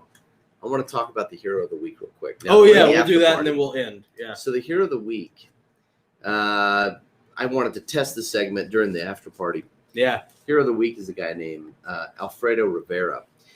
He was suspended for how he's a flight attendant on Frontier Airlines. And there was an unruly passenger that he had to contain. Yeah. And so this guy was mouthing off, groping other flight attendants. And this male flight attendant, who is masculine, decided to do something about it. So he duct taped this guy to his seat. And he got suspended. Really? He's my hero right now. Let me play you the video of the interview. Yes. I'm going to play you the interview of Alfredo Rivera. And I just want to get your reaction. Hold on one second. Just tell me he was suspended with pay. That's all I care. I don't know if he was or not, but if it were me and I was suspended without pay, I'd still be so proud of this one. Yeah. It's so good. Let me. It's a moral victory. If See, nothing else. here it is right here. I'm going to go ahead and share this. And let me turn this on. Here we go. Are you ready for this? Oh, yes. Right. Oh, my God. Here we go. I'm going to, again, you'll have to listen to it through the microphone. All right, here we go. Causing sheer chaos in the air. And it got so bad that flight attendants had to duct tape the man to his seat. Ever since masks were required on airplanes, flight attendants say that their work has become downright dangerous. Now understand something. I'm a flight attendant. That means I attend the flights. Sometimes our job has us attending to crazy people. If you push us too far, you're going to have to attend this ass whooping. You see, because on this particular flight, I'm sitting in a jump seat and I'm just looking at him like a damn fool. He's spitting and cussing and going crazy. I say, that's enough. I got up and I walked over there. And by the way, this man smelled like a pack of Marlboro cigarettes, 4 shots of Everclear alcohol, and regret. So I know something's about to happen. At this point, he touched all over my co-worker's breast. And when he dropped it, is when he touched my titties. And I don't do that. So what I did is I took out the duct tape. I said, he got scared, started stuttering, say, hold up. Wait a minute, something's right. I said, yeah, we about to. Oh my God. This is great. Better than any Christmas present you ever see. He won't be coming on no more Frontier flights at all. That, Alfredo Rivera, everybody. yes, that is Alfredo definitely a Rivera. Frontier flight attendant. That's what you get. Dude, for I'm flying Frontier forever from now on. Yeah. Oh, shoot. Oh, sorry. Let me turn that off. Hold on. Dude, That's There you funny. I- That guy's great. now I want to fly Frontier. Dude. I want Because to who fly knows on all what this you'll flight. see. He probably has like the Milwaukee to Iowa City flight. Yeah. And I'm like, The yeah, cool. I worst. wanted to see those cities. Yeah. I'm going to do that. Now I do. Yeah. I'm not really here for the cities. I'm just here for the flights. Like, oh, that's all I care about. Dude, It's way tell more me when entertaining on the flight. Alfredo is back on the job. Yeah. That's when I'm buying my Yeah. tickets I to mean, I Idaho. like flying those Frontier and Spirit. The only problem is, like, if you actually want to take bags, by the time you pay for those bags, it ends up being the same price as a Just flying Southwest flight. Delta. Yeah, for it ends sure. up being the Mhm. same. Yeah. You know, you got to But- really fly for when have one little carry-on backpack. But That's it. Dave, You got to pay for your carry-on. are you going to get Alfredo?